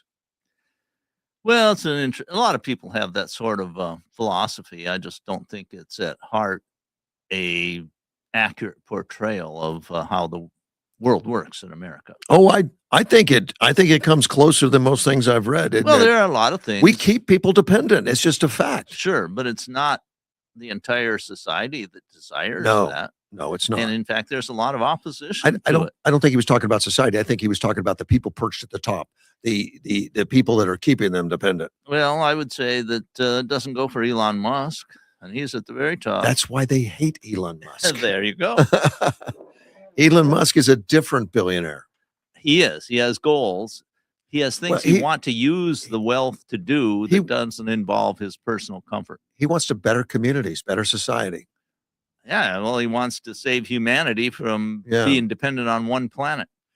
How rude of him. And he's saying things that we're in such enormous accelerating change now that everybody will have access to better healthcare than we have now in just a few years because it'll all be done by robotics. That's going to be an interesting. It's an interesting thing. Now, there's Elon time, as they say, and usually his predictions take longer than he says, but they very often come true. Yes. It took 5 years for that battery to come true after he said it was ready or Almost right, almost ready. And I forget the name of it. It's a larger battery. The problem with Oh, yeah. getting it wasn't that it didn't work. It worked great. It was how to mass produce it. Right. and- And it and, was a uh, particular efficiently. process that they finally have succeeded in figuring out how They to do just it. did. Took it 5 years. Yeah. That's persistence. And there are other battery technologies out there. I'm not saying that Elon has the only one, but he No. has stuff in mass production. And that's a big difference is that the Musk enterprises aim at mass production. So where other companies may find a breakthrough, if they can't mass produce it, it just doesn't have anywhere near the effect. I sent that Corey Brooks article to Pastor Tyrone Jones this Ah, because okay. I liked it so much. And he writes, "Good morning, Russ. Yes, sir. Totally agree. Corey Brooks will be in Yuma the week of July 4th. I'm trying to schedule a meeting with him. If so, I can bring him to the show if you'd like." That'd be interesting. Oh my. I uh, I I see the passion in Jones and Search for the City equivalent to the Corey Brooks passion of wanting to make people better and make our country better, make our society better. And and he's not focused on Church for the City. He's focused on all of it. Sure. He's getting groups together that include other. So he will be here about 4 months from now. Interesting. Oh man, I would love to have that. Which I'll have a talk with Tyrone about Yeah, that. see what you can do. You're good at getting good, interesting guests. Well, that would be a high water mark. To have Corey Brooks and Tyrone Jones in the same conversation. Of course, I'll lock the door. No one else is allowed. It's going to be. I'm selfish at that point. No calls, nothing. I mean, that'll be totally selfish. I I- think you'd get a lot of listeners. I think so. I think so. Well, hopefully we have a signal by then too, and we're out on the airwaves. That would be nice. Don't know when and I don't know where the talks are at this very moment, but I know they're continuing. They're looking for a pathway to get that into Mortgage One's hands and Derek Egebert Oh, and make that a local business and a local control, which I think would add so much to the station and to this community. yeah. Well, we've opportunities. talked about this before, and I think there is opportunity there. the trend has been toward conglomeration and local stations being owned more by big networks. Of course. But I think there can be a lot of value in local control. Guys like Edwards come in and buys that stuff up if it's successful. Right. Yeah. And you see that. And, when I was a young man, in high school. You were still, young? At one time, a long time ago. Oh, my gosh. But there were local radio stations all over. And I remember that, I visited our local radio station in Hayward, Wisconsin, and it was just a small building. I think it's probably about 800 square feet, a couple offices. That was about it. And it was located right next to the tower because they had to have the equipment to put out the radio signal, and you didn't want to send it very far because you had, the way that a radio signal works, it's much harder to send it for a very long distance, coaxial cable and all this stuff. Now we can do it by telephone line, and we have the transmitter equipment next to the tower, and it works. But what has happened is that you don't need people there anymore. You can automate the stations, and somebody in San Diego can operate a station, in Texas if they want to. And because there's so many national shows, you can do all that, and it works. And it's a way that the situation has evolved. So I hope that there would be enough interest to support a local AM station here. I've had so many calls, and so many people are interested in helping. And I tell you, Derek is taking it by the horns. I mean, he wants to do it by himself, even with the community in mind, not for. I mean, it's not going to be. I mean, he makes money doing other things. This would be a gift. Well, he appears to me to be a very successful guy. Yeah, it is. Oh, Sally Kaiser wrote me happy hump day. We forgot to mention it was hump day. Yeah. Carl loves hump day. Well, I have to remind him he can call in. Yeah, that's one of the problems. Oh, that's right. The phone lines are. I haven't even mentioned it once today. 9. Well, I got Dean in here. I wanted to talk to Dean. 928-941-0304, and that's my cell phone, but it's temporarily going to be. Well, wait a minute. I don't know if well, it won't work right now. Well, it used to be a requirement, that you had to give out the number every so often. At least that's what I assumed. I forgot to connect it to my equipment, so it hasn't rang at all. Well, but it wasn't connected anyway. It is now. Yeah, there you go. I mean, it is now. We're still learning the new system here. I'm getting used to it. Do you know who Stephen A. Smith is? Oh, name sounds bad. Sports guy. Okay. So you're. Oh yeah, I read it in an article. Yeah. Oh man, he's on fire all the time. I mean, when he picks up a mic, he just is so intense and so passionate. I mean, it doesn't matter what he's talking about. He's got opinions, and he really stresses them. I think he does. I enjoy him. I don't watch him for the sports, but he's been getting more into the politics. Right. And he was on Sean Hannity's podcast. Okay. I didn't even know Sean Hannity had a podcast, but he's got a new podcast out there. And he talking about presidential aspirations. Now, he said one time, he was complaining that the Democrats don't have much of a bench for anybody running. He says, I may run as a Democrat. And I think if he did put his name in the hat, he would get more than Kamala Harris. I mean, it may be a job that he doesn't have the experience in, but he's got passion. And I don't see that from a lot. And he's got some common sense. He said back in October of 25 that if Vance and Rubio were on a ticket, there's nothing the Democrats could ever do to beat that. Nothing could beat that. And now he's not a Republican.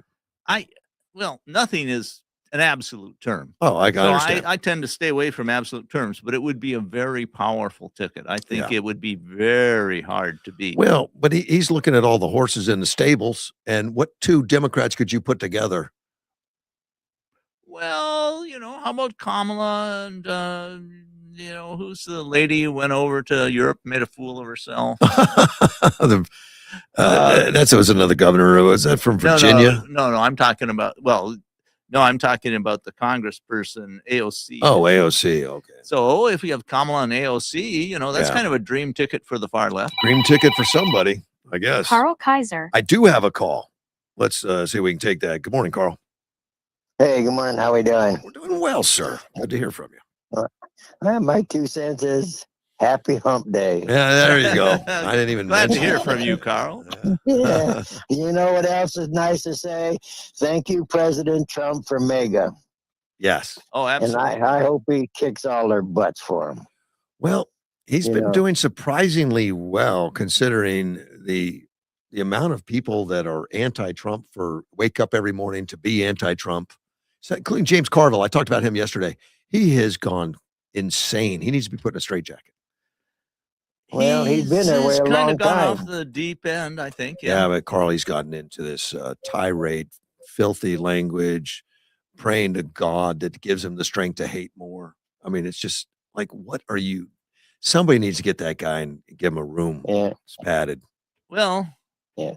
he's useful to illustrate the left. Yeah. And he has come kind of late to it. I mean, he wasn't always this way. No. Yeah. He hasn't been this crazy, but I've always enjoyed him because he's colorful, kind of like a John Kennedy colorful, with His. Southern anecdotes and everything. What's on your mind, Mr. Carl? Well, you were just talking about Tyrone Jones. Yeah. I had the privilege of going to school with a man. So, Oh, really? always- I didn't know he's always- Tyrone went to oh, yeah. school. That's nice. well, he did. Ah, But that was a long time ago. yeah.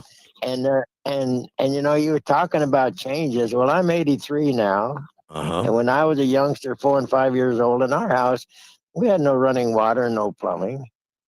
So Yes. that's and so now, what I can sit out in my front yard and I can talk to Russ Clark on my cell phone, or I can sit and order a pizza. You're- It's just totally amazing in that many years how much change we have really had. And now we are going to see the change even accelerate a lot more. yeah, you better put up your tray table because things are happening quick. You are absolutely Yeah. correct, Carl.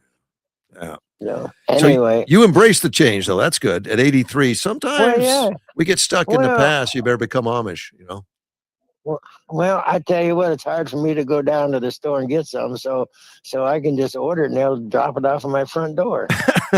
and you're in the lawn chair waiting for them. Yeah, That's and great. almost anything. I mean, and you can Yeah. go on the net and you can order something from half the world, maybe 3/4 of the Yeah. world. Amazon being the most famous, but there's tons of people in that business Oh, now. yeah, it's just Yeah. it's amazing.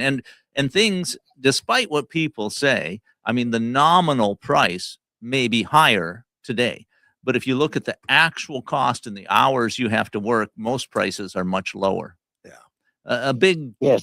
one that's maybe contrary to that is housing, but the houses are much better today too. Yes. Well, yeah, they're They've a got lot more plumbing. insulated. In the plumbing, Yeah. well, the houses, look how my house, I built that in 43 and it's still in very good shape. Oh, Well, yeah. you probably made Yeah. improvements. I bet it has air conditioning now. Might have better Oh, no. insulation. Well, it had better insulation. It had the 2x6 wall when that was coming out. Wow. And then how I improved my air conditioners, I just quit using that big old beast on the roof and went and got me some mini splits and put in my rooms. Yeah. That way you can And- isolate where you want cool. Well, and those things have become very efficient. Yeah, they have. They really have. If I ever built another house, it would have nothing but mini splits in it. That's it makes becoming it more last. popular now. Gives you a lot more flexibility rather than turn on one Well- air conditioner to do the whole house. Yeah. Well, what it boiled down to is what they use for most houses. They use flex duct, which is if it's a 1/2 inch, and it'll be probably a 1/4 inch thick.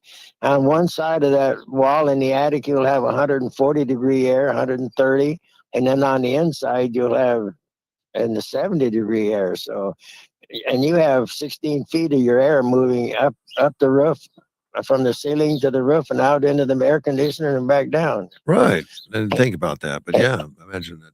not as In the efficient. mini, Yeah. no, as a mini split, it sucks it in the bottom and it changes air anywhere from 20 to 30 degrees and spits it back out in the room. Yep. And it does it very quietly. So Yeah. It does, and you can close off a room if you want to. Don't have to do them Yeah. all. Yeah. well, what I did in my house when I did it, I knocked my electric bill down about 20% in the summertime. That's worth the Then trip. and what I had to do, I had to sit in the summertime sometimes, or Sally does, with a jacket on or a sweater on, because the air can the mini splits, they just put out colder air. So Well, you be nice anyway. to Sally, man. Don't freeze her. You know what? I'm always nice to that lady. How Uh, she's taken good care of me for 63 years. I'm not going to change anything. God bless her. Thank you, sir. Have a good day. Be good. Bye. Bye-bye. Yeah, that was Mr. Carl. Getting back to Stephen A. Smith for just for a minute. He just had a talk with Hannity. Remember, he said Vance and Rubio would be a winning ticket, but he came up with who he thinks that he would vote for. He said Marco Rubio. He's an adult in the room. There's no question his qualifications for the job. And despite him being a Democrat, he would choose Rubio over many of the party's prominent figures, including Governor Gavin Newsom and former Vice President Kamala Harris. I have to say that I have been very much impressed with Marco Rubio's performance in the Trump administration. Oh, yeah. Much more so than I was impressed with his performances as a senator or governor. Oh, and he, I think that description, he's the adult in the room, is exactly right. He's just very direct and very well spoken. But I think that there are many adults in the room in the yeah. Trump administration. Yeah. I like his demeanor. I mean, he's very impressive. When he was running for president, he certainly didn't possess that to me. It didn't come across. His abilities did not show up well when in the process of running for president. But he's confident, concise, and direct and open. Yes. I Yeah, mean, like I said, I've been kind of surprised. I didn't expect it. And he's the competence just seems to radiate from him. And you see that he's been accomplishing really important things. And apparently him and Vance are good friends. That's good. And you got a cabinet that they're all kind of getting along, except Kristi Noem. Yeah, it's kind of a sad case. I'm saddened by it. Bruce Luna. Let's take another phone call. Bruce Luna's on the phone. Good morning, Bruce. Hey, good morning. Hey, good morning, Russ. Good morning, everybody. Good morning. Hey, Russ, did you ever get a chance to look at that public document I sent I you? have it in my possession. I glanced at it, but I couldn't really digest it this morning. And I want to talk to David Lara and some others about it at all. And basically, and we'll just state it. The high schools, when they're during their graduation, it costs money to run a graduation ceremony. You Sure. got to buy things, do all that. They've been having the kids pay for some of it. Yeah. I'm kind of shocked. I've never heard of such a thing. And I think like having to maybe rent a gown or something like no. that. I'm talking about writing a check to the school to pay for expenses to rent chairs and stuff. Oh, okay. Well, I was thinking about renting a gown for a graduation. No, that's a personal thing. But no, I'm kind of surprised. I never knew any of that happened. So I'm gonna take a look at that and have that explained to me before I get into it real deep. But I'll try to give David. I'll get that to David today. But I was surprised, and I forget which organization was it that they were being kind of pressured to funnel some of the FFA. FFA. Yeah, apparently the FFA, asked the kids, do you want to give $2,500 to the schools or $3,500? Whoa. Well, okay. I don't know. We're not talking about a $500 donation. We're talking thousands. Yeah. I mean, even the And yearbook club last year, they gave almost $3,100, which is crazy. And the only reason these kids have those funds in those organizations is they do fundraising, they work hard. The parents come out and sell cookies, and then the school says, "Well, we needed to hold a ceremony." Yeah, I want to explain it. You're doing the right thing by taking a close look at it and talking. I want to take people. a close look at it and see what's really going on there. But I was just kind of surprised. I appreciate it, guys. Man. Thank you, sir. I appreciate you. Take care. All right, bye. Bye. That was Bruce Luna. He's always digging into trouble. Oh, well. Some people are good at it. He's looking at things that are misaligned, that shouldn't be there, that maybe somebody should look at. And I appreciate it. He's fearless. That's good. He's absolutely fearless. I mean, On that's what you don't see in a lot of other countries, is because the politics in many other countries are used to keep the opposition down. it's a good way to get shot in other countries. Well, or Or just disappear, or be Yeah. arrested, or maybe have your business denied a permit or something like that. I bet you if we started a GoFundMe page to disappear him, we'd probably get some value. Yeah. We'd probably get some contributions because he's made some people uncomfortable, and we should make people uncomfortable. If they're uncomfortable telling us their program, if they're uncomfortable telling us the truth, then something's wrong. Yes, I agree. Getting just Stephen A. Smith, because he is a Democrat, he finally did mention some Democrats that he would vote for. Okay. Governor Wes Moore of Maryland. I don't know anything about him. And Pennsylvania Governor Josh Shapiro. That's the only two he came up with. Interesting. None of the ones that you see on the list really of hopefuls like Kamala Harris. And it's, to me, when I read a list like that and know that this is my country, it's an embarrassment. Well, I see it as an opportunity because I don't think those people, the people who are Kamala Harris and AOC, may be a dream team for the left, but I don't think they'll get a lot of votes. I had to evaluate myself. Do I have Kamala Harris derangement syndrome? No, I don't. She doesn't do anything for me to hate what she does. What does she do? I have tried to figure out where her vaunted talents are, and I just don't see it. I mean, when I listen to her speak or I read her statements, they don't come across as well-educated or No. great thinker, No. or even clear. And She so struggles. I'm trying to think of where there must be something there. You need to go watch her speech at the funeral for Jesse Jackson. Okay. She's been suspected of being intoxicated again, and she went back to the way things are done. The way, I don't know, whatever her little. We're burdened by the past. Did she come out with some sort of word salad that didn't make a lot of sense? Correct, and which is what she's noted for. But you have who's the great politician from California that became went from the assembly to the Reagan? San Francisco.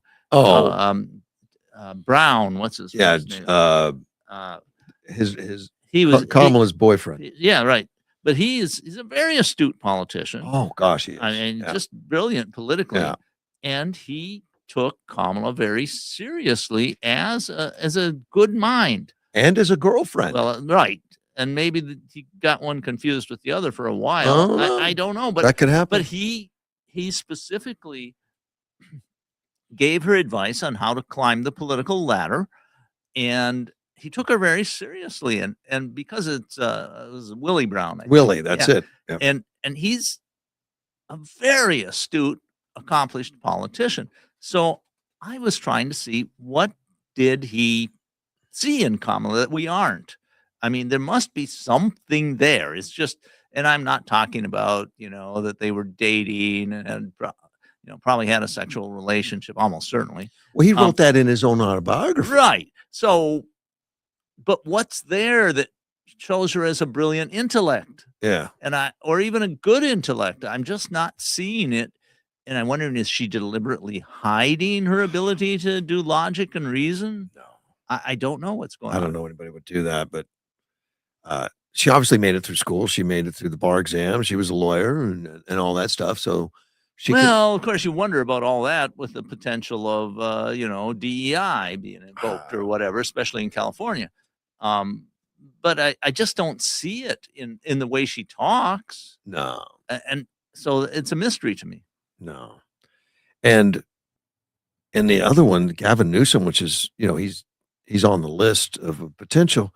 What a con artist. He's a carny. He just seems to constantly be putting his foot in his mouth. Yeah. And it's not, he doesn't control the media in the whole world, or even, no. not even entirely in California. He can, No, but he's got control right now. He's at the helm, and he's terrible.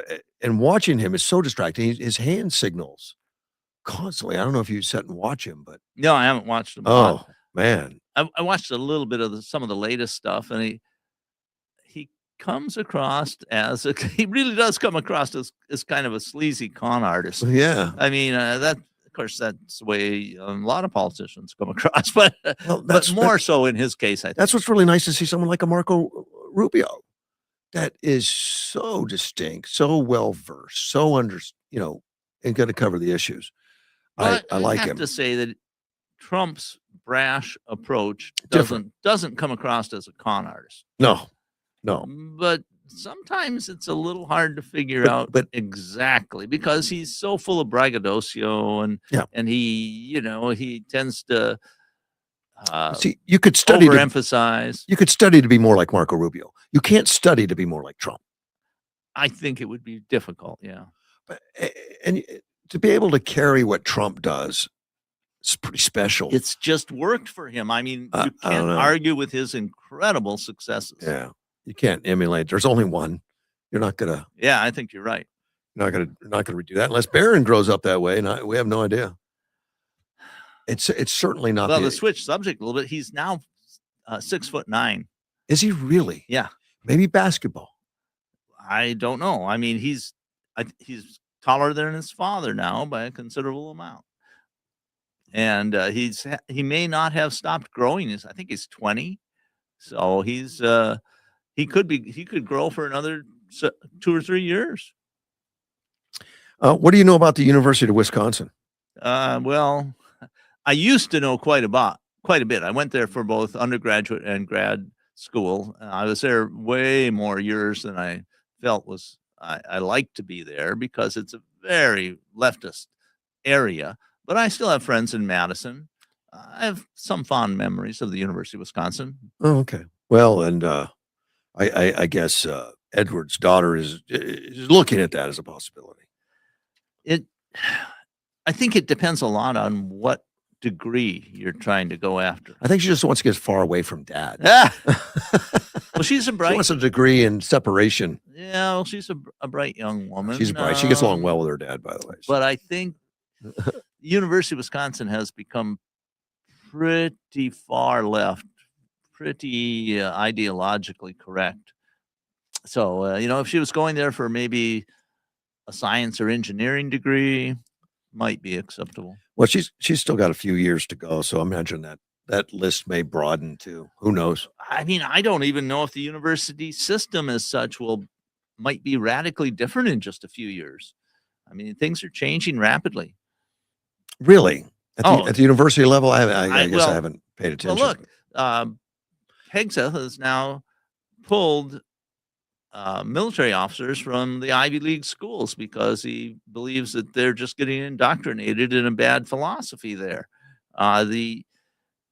The shine has left Harvard and Yale and many of the Ivy League schools. I read that, but they still get more applicants and they have positions. I think there's a potential. I'm maybe not quite here yet, but it's getting close that you can get a very good undergraduate education online.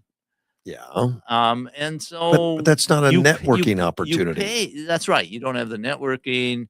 You don't have some of the cultural aspects, right, good or bad. You don't have the nameplate. So I just don't know. Colleges have 600-year history, something like that. Apparently Madison's involved in engineering. I knew. Engineering, yeah. Well, wow. Madison, Wisconsin, the University of Wisconsin at Madison, which is where I went to school, had a good engineering program. I don't know if it still does. Probably. I just haven't been intimately involved with the school for decades. A few years ago, I had a opportunity, and when I was in D.C. at CPAC to interview Laura Trump. Uh-huh.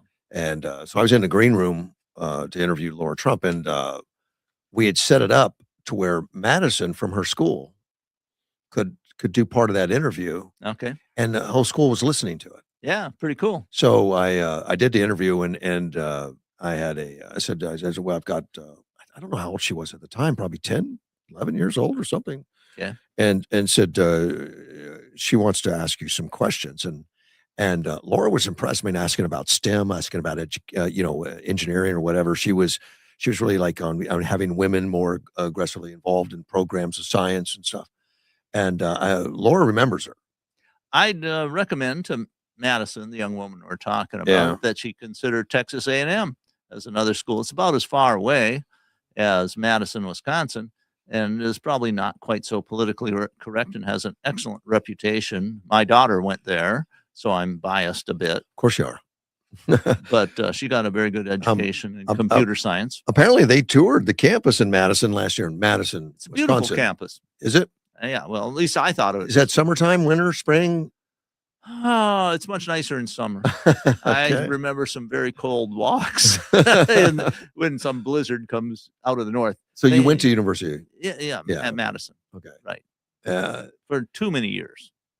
oh, more than 4. Oh, yeah, because I got my graduate degree there, and because I was transferring from a science degree in meteorology, I had to take a lot of the basic courses. You just over like again. school, didn't you? Well, I used to think that in retirement, I'd want to spend about a third of the year at some big university somewhere. Mhm. But the internet changed all that. I can do better research now over the internet than I could ever do in the stacks at the big libraries at a place like Madison. Okay. So were there a lot of girls on campus? Is that what kept you going on more degrees? Well, no. I Was it mean, the there social were a life? lot of girls, but I was never, that much of a ladies' man, I would say. And then Oh. when I went there as a graduate student, I was married. So, Oh, okay. Well, hopefully that didn't attract you then. well, there, your biological, it's hard to ignore a lot of beautiful women around you. Yes, there you go. You're not supposed to say that out loud, though. Probably not. Tom Cotton is investigating something that from he's the senator out of Arkansas, investigating something that I guess I'm surprised because I knew it was happening at the time. I knew what was going on. We all did, and that was Biden was taking oil out of the nation's reserves for political reasons. Oh, really? Well, I thought everybody understood that. Well, it's just wrong. Well, yes, it's right, because the strategic reserve is there to help us in emergencies, and getting reelected may have seemed like a serious emergency to the Biden administration, but that's not how most people would say that those reserves should be used. Well, Department of Energy Secretary Chris Wright is charged that the Biden administration released 180 million barrels of the nation's reserves in 2022 to suppress gas prices just for the midterm elections. I think that's a fair assumption of what was going on. I remember when it was going on and we were watching it, and Yeah. and it was like it's obvious, and nobody seemed to care. Well, certainly the old media didn't want to bring attention to it. He took the reserve down to a 40-year low. It takes, it's got the capability of 700 million barrels of crude oil, and this is a reserve for disaster. Does that, Well, or war, Yeah, or those kind of things. and it was more important when we were importing a lot of oil and didn't produce enough to meet our own needs. Yeah. But now we're exporting oil, so it's not quite as But important. it still needs to be there. I think so. I think it's it's a a good. smart thing. Yeah, I think so. The Biden tapped it twice apparently. In 21 to relieve soaring fuel prices as the nation still grappled with economic fallout from COVID-19, and then the following year to combat increased energy costs and onset of war between Russia and Ukraine. It got down to 415 million barrels during Biden's term. It's been going up. I've checked it a few times, and Trump has been one to want to put it in. In fact, Trump put oil in the reserve. Right. And he said he wants to do that, but he wants to do it in such a way that it isn't super expensive. No, he buys it when the market's hit. He's a business. I mean, that's who he is. He'll buy when the market's hit. But Chuck Schumer and the congressional Democrats blocked him from doing it back in 2020 when barrels were real cheap. And he said, "Hey, it's time. Let's put $3 billion in there," and Congress wouldn't pass it. Right. Yeah. They wouldn't pass it. Well, it's You know, it's uh, really to take the opportunity at hand, and they say, no, it says we'll a buy it when lot it's more money. about the left, and I mean it's a problem with politicians in generally that they put their election prospects ahead of the benefit to the nation. Right. And they don't want anything that's going to be positive if Trump initiates it. Yes, and it hasn't always been this way, or maybe it hasn't always been as obvious as it is now. But that's what you've seen over decades. Well, right now, the Democrats are demanding. I like demanding. They're demanding that Trump tap into the strategic reserves right now because our gas has gone up. I guess that's so they can get on the TV and says, we tried to get your prices down. Trump won't like it, won't do it. Yeah, I could see. I don't that. know. Do you know what I think oil shot up to $117 a barrel. And then drop back a bit. It's back in the 80s now. Yeah.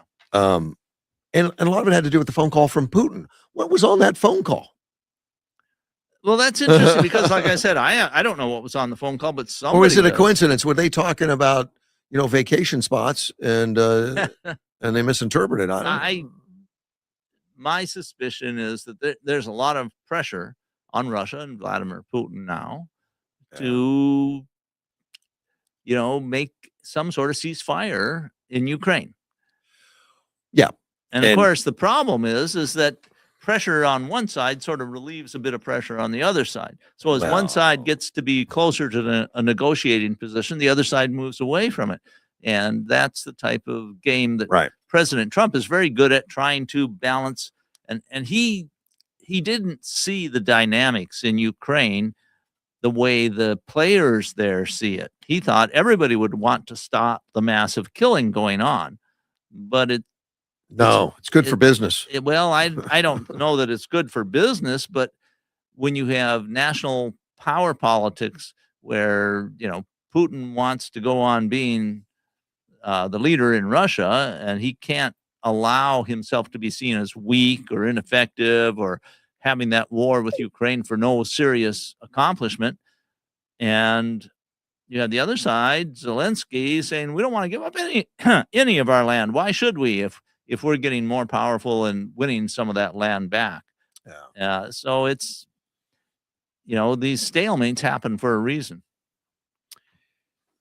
It does. And I've been watching with great interest. You and I are the same in that when the Ukraine war, I mean, I was glued to the periodicals, whatever I could read or look at, see what was going on and what was going to happen. And then after years went on, it's like, yeah, whatever. I mean, you just can't keep up that intense level of interest for years. No, it really wasn't moving. It's hard. Much. It's become a quagmire, a stalemate. But in the last month, my interest has peaked again because I see there have been a lot of changes. Starlink's been turned off, right? And there's been some movement on the front line, quite a bit. Well, compared to none, it's always quite a bit. But it's I don't see a breakthrough yet, but it could happen. And as we were discussing, there's more pressure on Putin. He's not able to get as much from Iran and Venezuela, and that's probably why that phone call with Trump, speculation wise. Well, there was quoted a line that I recall from that phone call that President Trump said is that Putin asked him something about, how can I help you? Or how can I help bring peace to Iran or something to that effect? Well, and he could be useful in that. And Trump said, stop the war in Ukraine. Oh, really? But that's what I read somewhere. We don't have a transcript of that or anything. I could probably dig it up eventually. No, I mean a real transcript, right? Oh, no. From the phone call. It was, I think Trump was being asked about it, and this is one of the things he said. Oh, okay. That's what I recall. All right. Well, right now, if everything I've been looking at, that the upper hand has been building in Ukraine's favor, as far as they went from having very little and Russia having everything to right now Russia's depleted more, and they've had more support, more help, and more technology and more innovation. Yeah, I read a lot of sources. The pro-Russia sources have gotten a lot quieter lately. That's a clue. Yeah, that's a clue. But if it is the case that they have been making the inroads and actually moving the lines, they're less apt to say, I want to Exactly. cease fire. They're not Exactly. going to say, well, yeah, we're on a good streak right now. Let's quit. Yeah, exactly. That's the dynamic I was talking about, where if one side is moving closer to a resolution, it's very likely the other side is moving away. Yeah. Well, they see, the Ukraine's goal was always to get 100% of everything back. They want Crimea back. They want everything that was taken since 2014. Yeah. And Trump came right out and said, well, it's gone. Get over it. Right. Not in those terms, but it was like, we need peace more than anything. We don't need to get people killed. If you got to give up 20% of your property, I that recall kind of stuff. that. And Zelensky said, no, we don't want to give it up. No. And so, And that's when they were in a bad way. right. Now they're in a better way. That's what I hear, but I wouldn't go so far as to say that is necessarily absolutely true. I think we have indications of that. I want to wait a little longer to see what's going on. Well, that's why I like you. You're skeptical. Yeah, I am. But that's why I haven't even brought it up, because it's built in through decades. Yeah. And frankly, Yeah. if you're going to be a scientist, a skeptic is a good way to start. I wish we had more of them in our real science. Unfortunately, science has become funded huge amounts by government. And so there's a tendency to try to produce science that you think the government wants to see. Right. And that's very bad, because you end up with the system we have now, where a whole lot of peer-reviewed papers turn out not to be replicable. And being able to replicate research is a basic tenet of the scientific principle. I have an interesting story here about a guy named David Beer. He's he was called as a witness to a Senate Budget Committee hearing, and he's talking about aliens in the country, on how they are a positive for our country and they bring wealth, those kind of things. And I'll get more into what kind of aliens, I guess. he doesn't specify legal immigrants versus illegal. He just says immigrants. Or somebody. He said they're a benefit to the country because they help reduce the national deficit.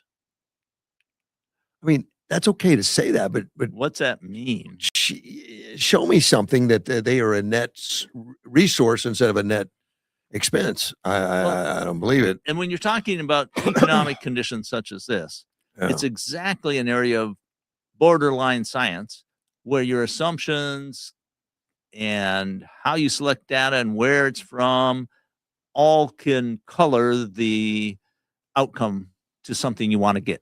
Yeah. He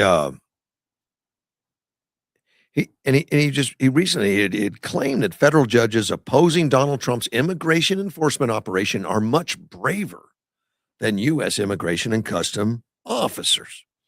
So he was asked about that. He said they are much braver. They put their name on the rulings and they stand behind their constitutional rulings.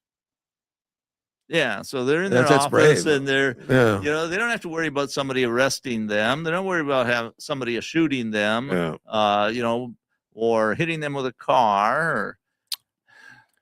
He says that the Trump administration is attempting to carry out a population purge.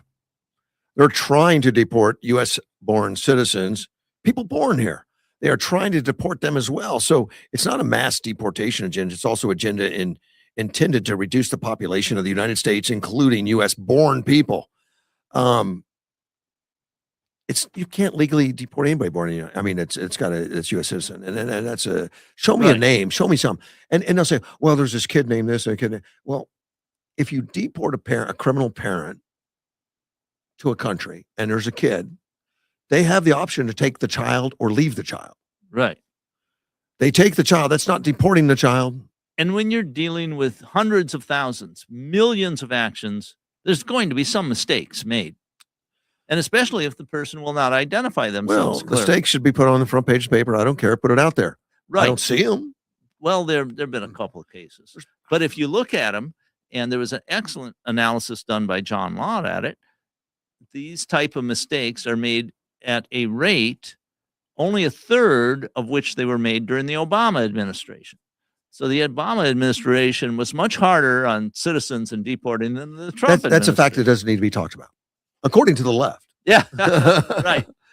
Well, So- this What I'm saying is ICE is being very careful. they are. They But have even to if be. you are extremely careful, when you're dealing of hundreds and thousands and instances, there always are mistakes. There's a It's just magnifying glass on it. statistically the way it works. Remember when Biden Nobody's was perfect. when Biden was in office, everything happened at night and nobody knew, like airplanes taking off, airplane.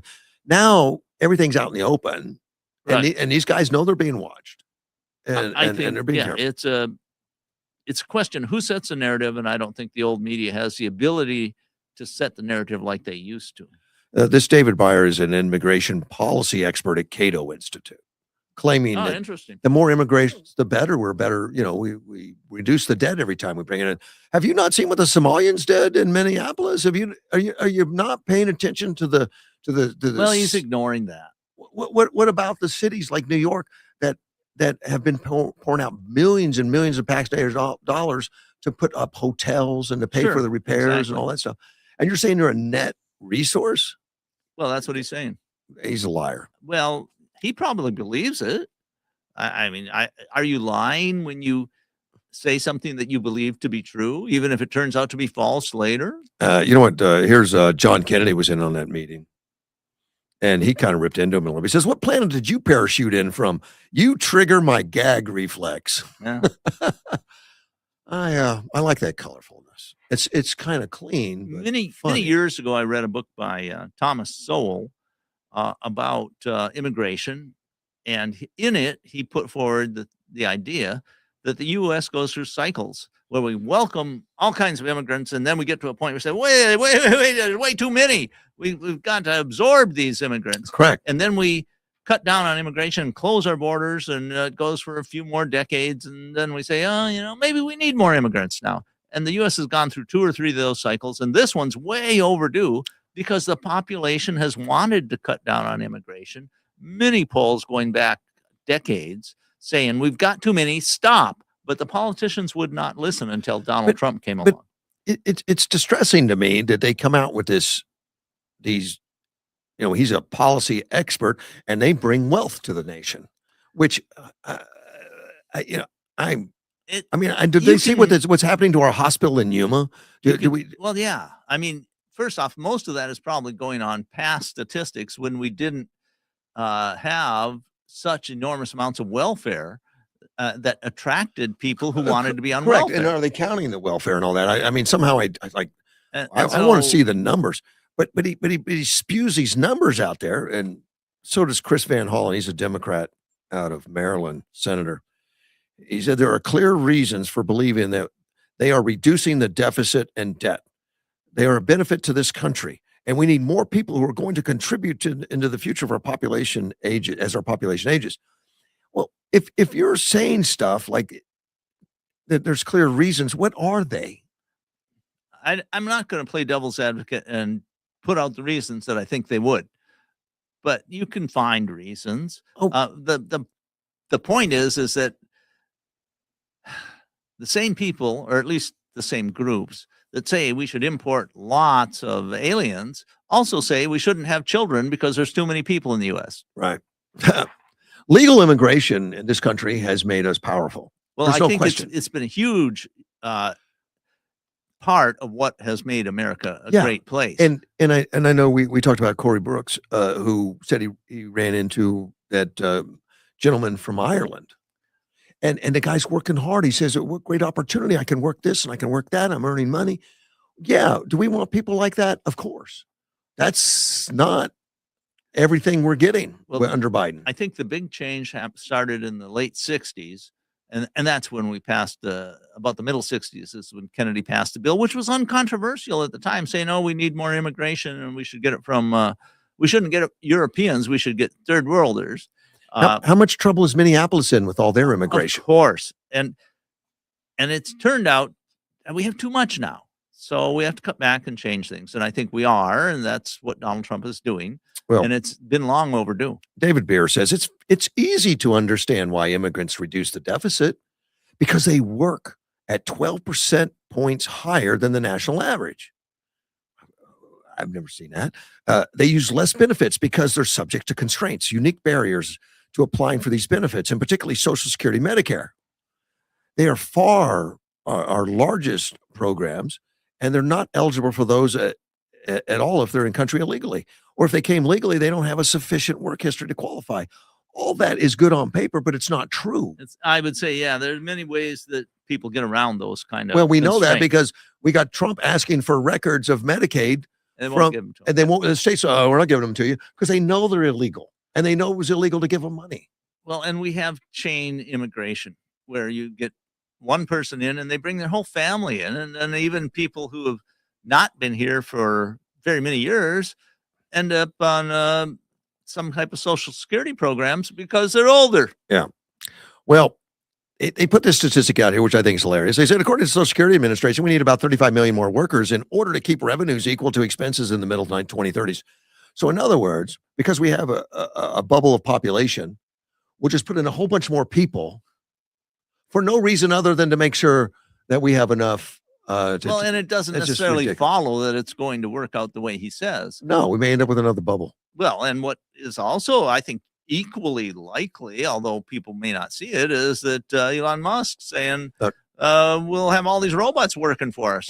If what he's saying is true, David Beard, that we need 35 million more workers because we want to have more revenue, then make that a criteria to come into the country that you are able to create revenue. Right. And we used But we don't do that. We just put that you want, trying to escape a country that makes you work. Come on in. and we have the situation. This has been tried, by the way, with, you might say, some success in California. Bring in lots of immigrants and they will vote for the Democrats, but they also have the highest welfare, the highest homeless population in the United States. Somalis in Minneapolis, 80% are on some social benefit. Right. 80%. And that's not even legal. And if you're putting massive amounts of tax dollars into the immigrant population, it's hard to see how they're increasing the wealth in the country. Well, the Somalians did pay a lot of taxes, I'm sure, because they stole so much money. You had to pay some tax on it. Yeah, probably. I Yeah. paid sales tax on those Mercedes or whatever. Well, Bear, he's I hate painting any population with a broad brush, which I just did to Somalians because Right. we got real numbers. He says, these people who are showing up, they're ready to work. They're often prime age individuals who are ready to enter the labor force. So it's a huge benefit financially to the United States to have these people who want to contribute to our country. Does that include the MS-13 guys? Well, exactly. It's not totally one way or another. And he's saying that these are all one way. Okay. And you can, if you don't include illegals and you don't look at criminality, well, then you can say people who come here legally contribute. And you can't put illegals, legals, or you can't put immigrants into one pot and say they're all the same. This is what they're doing. You can't say that about them making our country better either. And you can't Correct. say they're all criminals. Correct. But by God, we should start at least finding out. I don't think there's any question that his viewpoint is not carrying the day in the United States. Yeah. Having tight controls on immigration and closing down the border is one of those 80-20 issues. 80% of the population thinks it's a great idea. And we were taking all these people in without vetting them. Now they said we vetted them, but their definition of vetting is not what it used to be. We used to really vet them. And Trump, remember, said we're going to stop taking immigrants from these countries. Right. With the rationale, they won't vet them. They won't give us any records. They won't cooperate with us. He got called a racist. Yes. And a homophobe, or not a Islamophobe, because they happen to be some Muslim countries in there. Yep. These kind of pseudo psychological appellations are just silly in my mind, but what's best for the country, and they seem to have lost track. They are silly, but how can they be taken so seriously? How can they get up there and spew this nonsense and start putting out statistics that don't mean anything? They just say, well, they're 12% more active. What does that mean? And how do you gather the numbers? Yeah, we're not getting it. I don't believe them. The Social Security Administration probably does say we need 35 million more workers to to do things that we've always done them to protect this Right, thing. without any reforms, without any other things changing. That doesn't mean you just run out and grab a random 35 million people and throw them in there and say, hey, we got them. Yeah, and that they will do exactly what you want, or that they're going to perform as you claim they will. No, it's ridiculous. It's ridiculous. And I like Kennedy's response. It triggered his gag reflex. Yeah, what planet? What planet you parachute in from? Yeah, and what Kennedy says is ridiculous because it warranted ridiculousness. Yeah, it did. I think I agree with him. I know it's already 8:10. I'm going to take our first break. All right, we will be back. AM 5. No, it's not. It's not AM anything. It's just Russ Clark Show. Mortgage One Studios. We'll be back.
We're back on Mortgage One Studios, and oh, wait a minute, I turned up the wrong mic. You're up. You're there.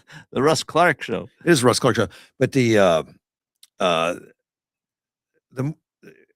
don't talk about enough about the Mortgage One willingness to do this and help. It's a nice facility, I have to say that. Yeah, he built it years ago just to do podcasts from, and I don't think he really does podcasts very much. I don't think so, but the amount of equipment in here it dwarfs what we had at the AM station. Well, I think Derek deserves a lot of credit Oh my for gosh. arranging for you to be able to do your podcast here with good equipment in a studio that's set aside for that. He does, and of course his goal and desire is to have the signal here, and to make it a radio station, and that can be done. I mean, Yeah. the technology has changed so much, like we talked about a little earlier, that you really only need a computer and a little bit more, not much. there's a little bit more. There's going to be a big dish. There'll be an antenna because that transmits the signal to the tower. That certainly is a reasonable way to do it. I know that some stations work directly over phone lines. Well, and I talked. But of course, you have to have a dedicated line then. Well, and that can be arranged through people like Allo or something with fiber optics, you can get a dedicated stuff. They'll do those things. We had some special lines at the studio at AM 560, Sure. you know, that were high volume and stuff. Well, now it's so much better with the fiber with Allo and stuff. High volume is not a big deal. Yes, you're correct. And we have, I mean, maybe a microwave link, which Yeah. is what I think you're talking about with an antenna, Right. might work better. I mean, we have pretty good weather here. We don't have to worry much about ice or snow, and Well- rainfall is not common. And I think he, you know, Derek is looking at the existing technology because it's readily available. Sure. It'd just be a matter of transferring it over here. For me, I would look heavily at some kind of fiber optic connection. And I know it can be done. Well, And I talked to Greg Wilkinson about it. He thinks the sheriff's office put a antenna up on Telegraph Pass, and they connected through cabling, okay. not through microwave. Well, Yeah. we all have so much time, right, to spend in exploring these I'm not possibilities. doing it. I'm not doing it. It would do me no good. I'm not involved in But the. maybe somebody, a listener out there, has an intimate knowledge of what these fiber optic links might cost. Well, actually, and I know Derek has already been talking to some engineers and stuff about Yeah, well, that's such a smart things. thing to do. And I'm gonna let him handle that. I got other things, but Well, I'm you know that I have I have my passion about writing, and it Right. takes up most of my time. I know. I want to talk about JFK a little bit. JFK Jr. Robert Kennedy Jr. And you know he is the health guy now, and I don't know. He's the Health and Human Services Secretary. Right. He's And- taking aim at a couple businesses right now, Starbucks and Dunkin'. Starbucks and Dunkin' Donuts? Yeah, well, they're not. They're just Dunkin' now. They changed the name. Oh, they changed the name. Yeah, it's just Dunkin'.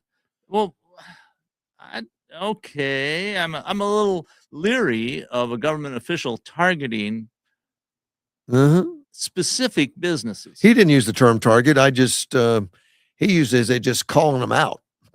Same What's thing. his claim? Sugar-loaded coffee drinks. Okay. I have no idea. I don't like I don't sugar, do it. you know. Yeah, they do. He was in Austin, Texas in February, and he referenced plans to challenge the two brands, specifically over the amount of sugar.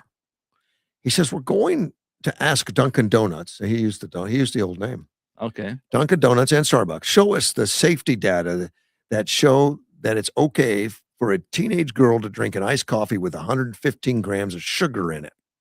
I don't think you'll be able to do it. Now, I don't know how much 115 grams of sugar is. It doesn't sound like very much because grams pretty small. That's about 4 ounces. It's a lot.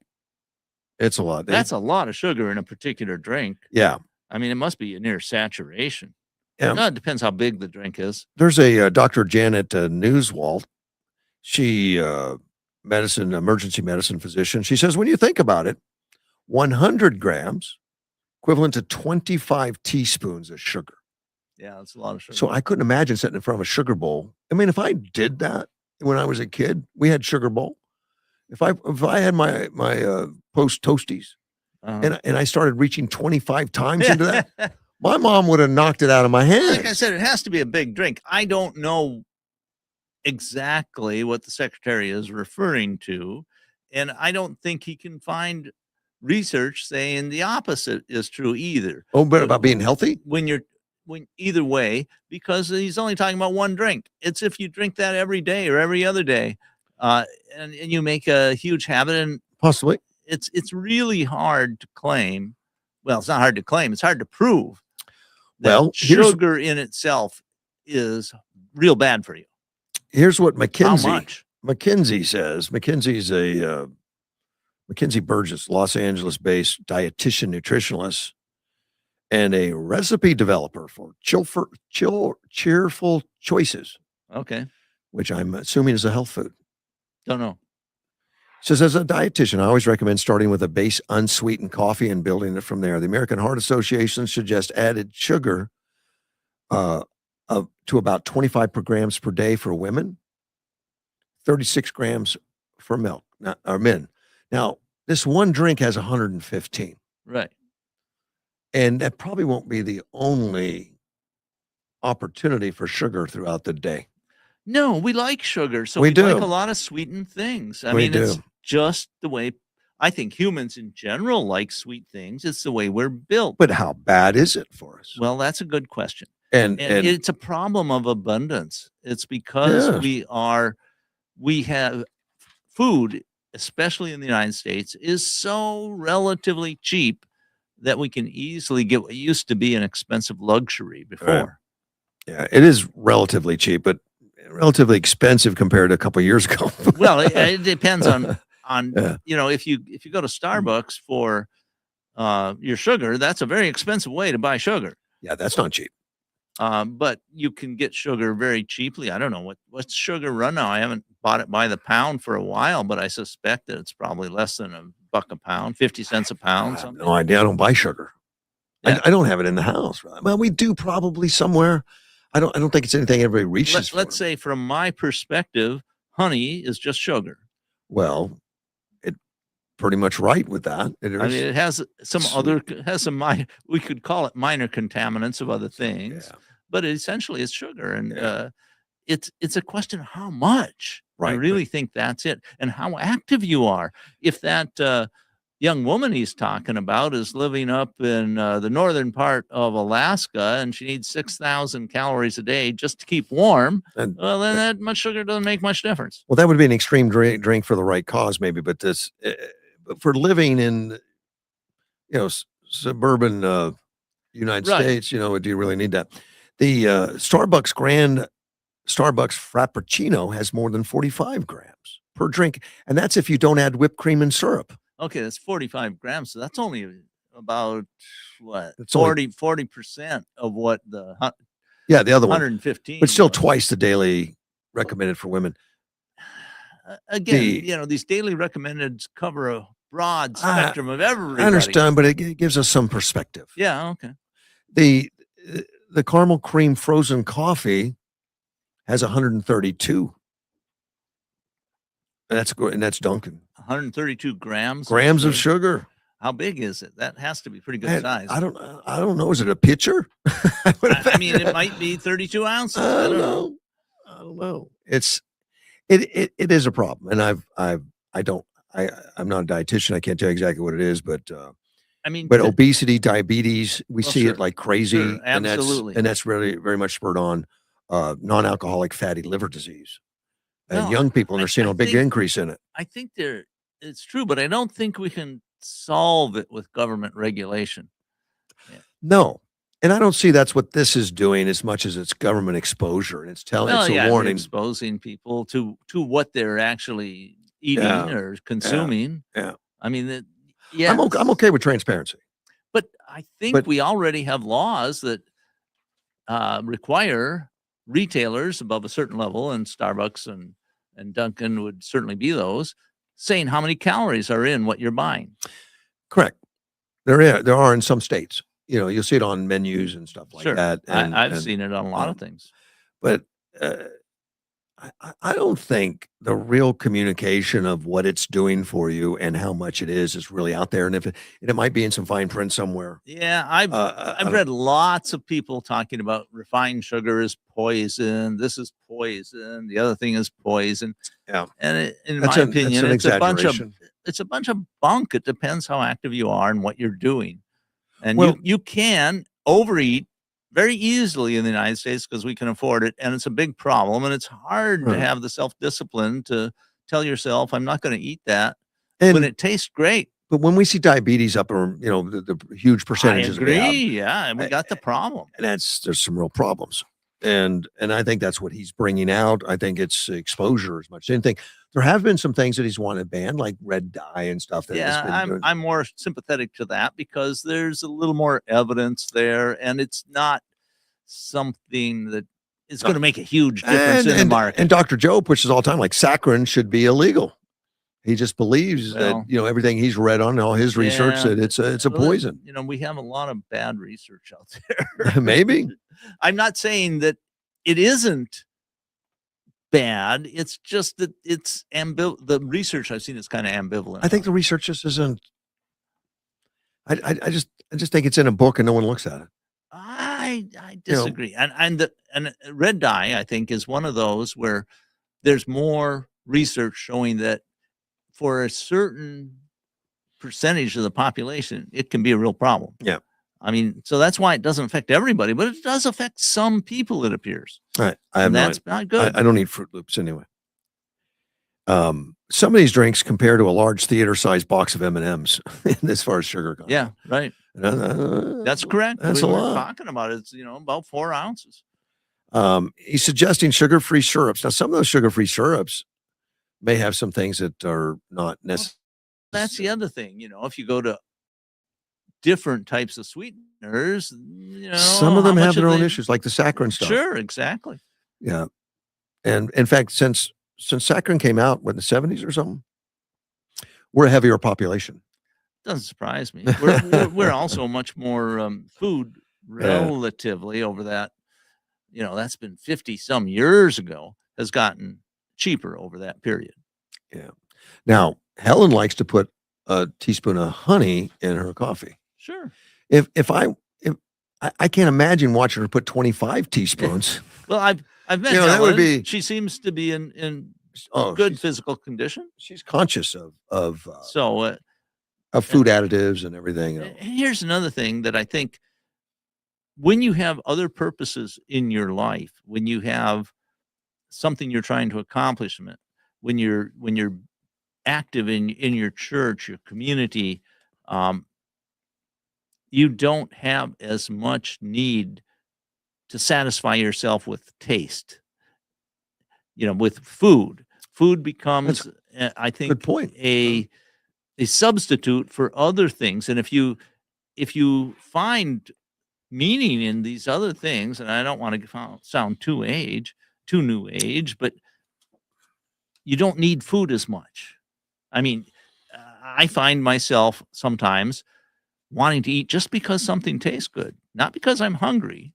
And that's I've got that disease by the way. It has a problem, because if you do that enough, you start just gaining weight, and that leads to all kinds of other problems. I have lost more than 30 pounds since I've been married. I'm aware that Helen deserves a better husband, and I'm trying to accommodate that. Well, good for you. But That's a lot. yeah, That's a lot of weight. It's hard to. I've been lose. married less than 2 years. So. Wow. And that's a healthy way to lose. If you can lose 15 pounds a year, that's decent. Yeah. If you try to lose much faster than that, and you could lose double that, you could lose a pound a week, and it's supposed to be healthy, but it can be healthy. Mhm. But if you can gradually lose And- weight, that's the way to do it. And that's what I've been doing. At one time I was 260. I'm 195 now. Excellent. And it's been a learning curve. But when I had to go through this recent medical thing with my heart and all, and I had a sore throat, and all of a sudden I need ice cream. I mean, Well, and I indulged. yeah. I did. But we normally never keep that in the house. I went for years because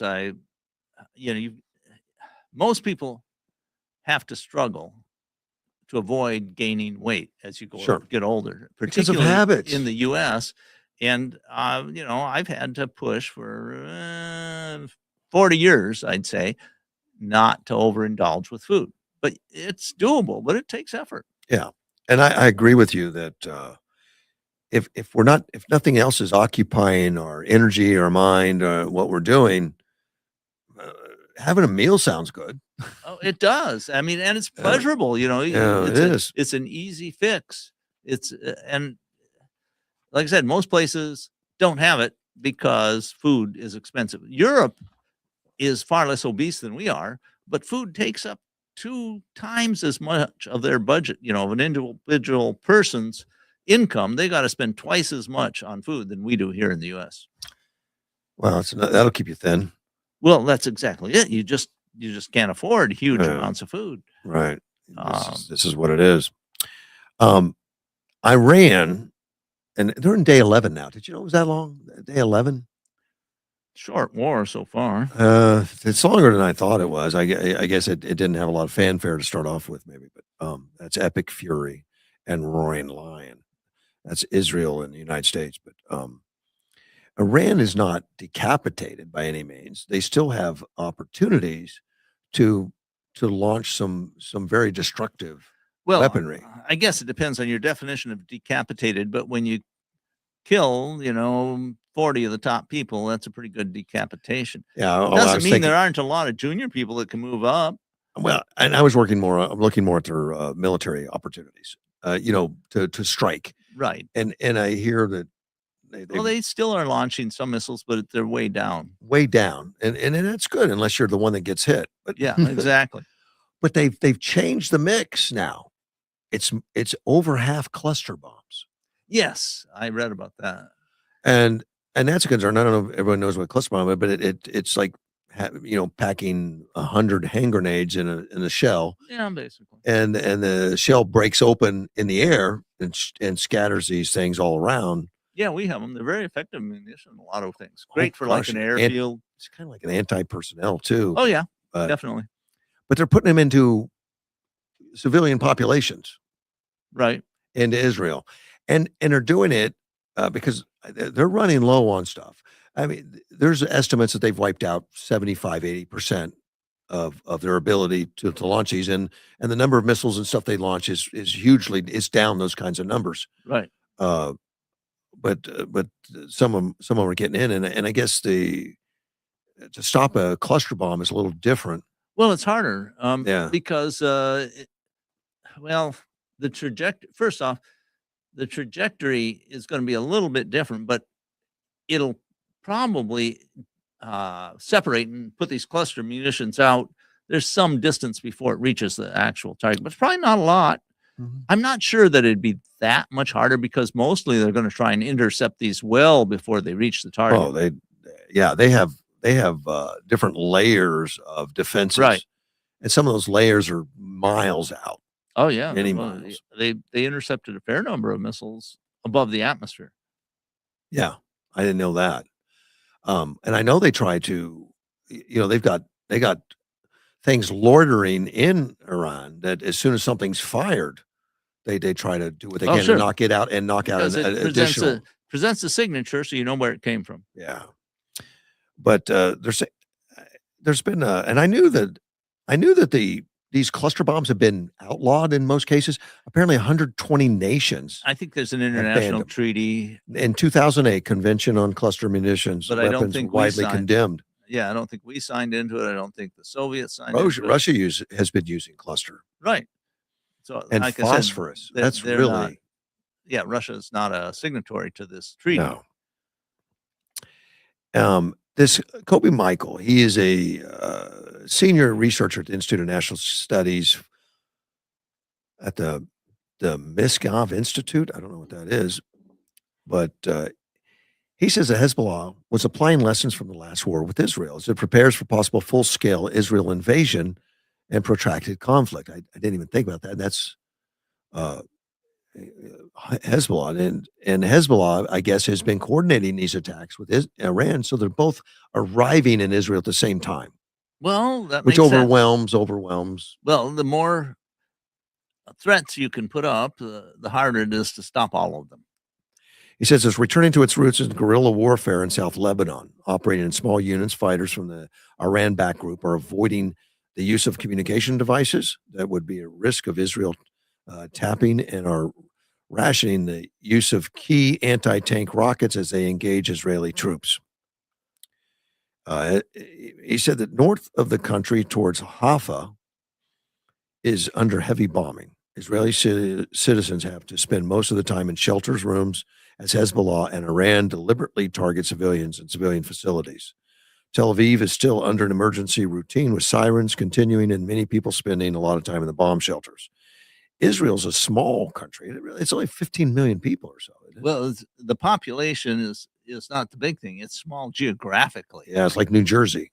Yeah. Size. And so Iran, on the other hand, is a very large country. 2.5 times size Texas. Texas, right. So that's big. So when you have people concentrated in a very small area, you can saturate it with bombing easier. See, on Tuesday, they launched a wave of airstrikes against Hezbollah, and they're going after them in Beirut and they're going after them.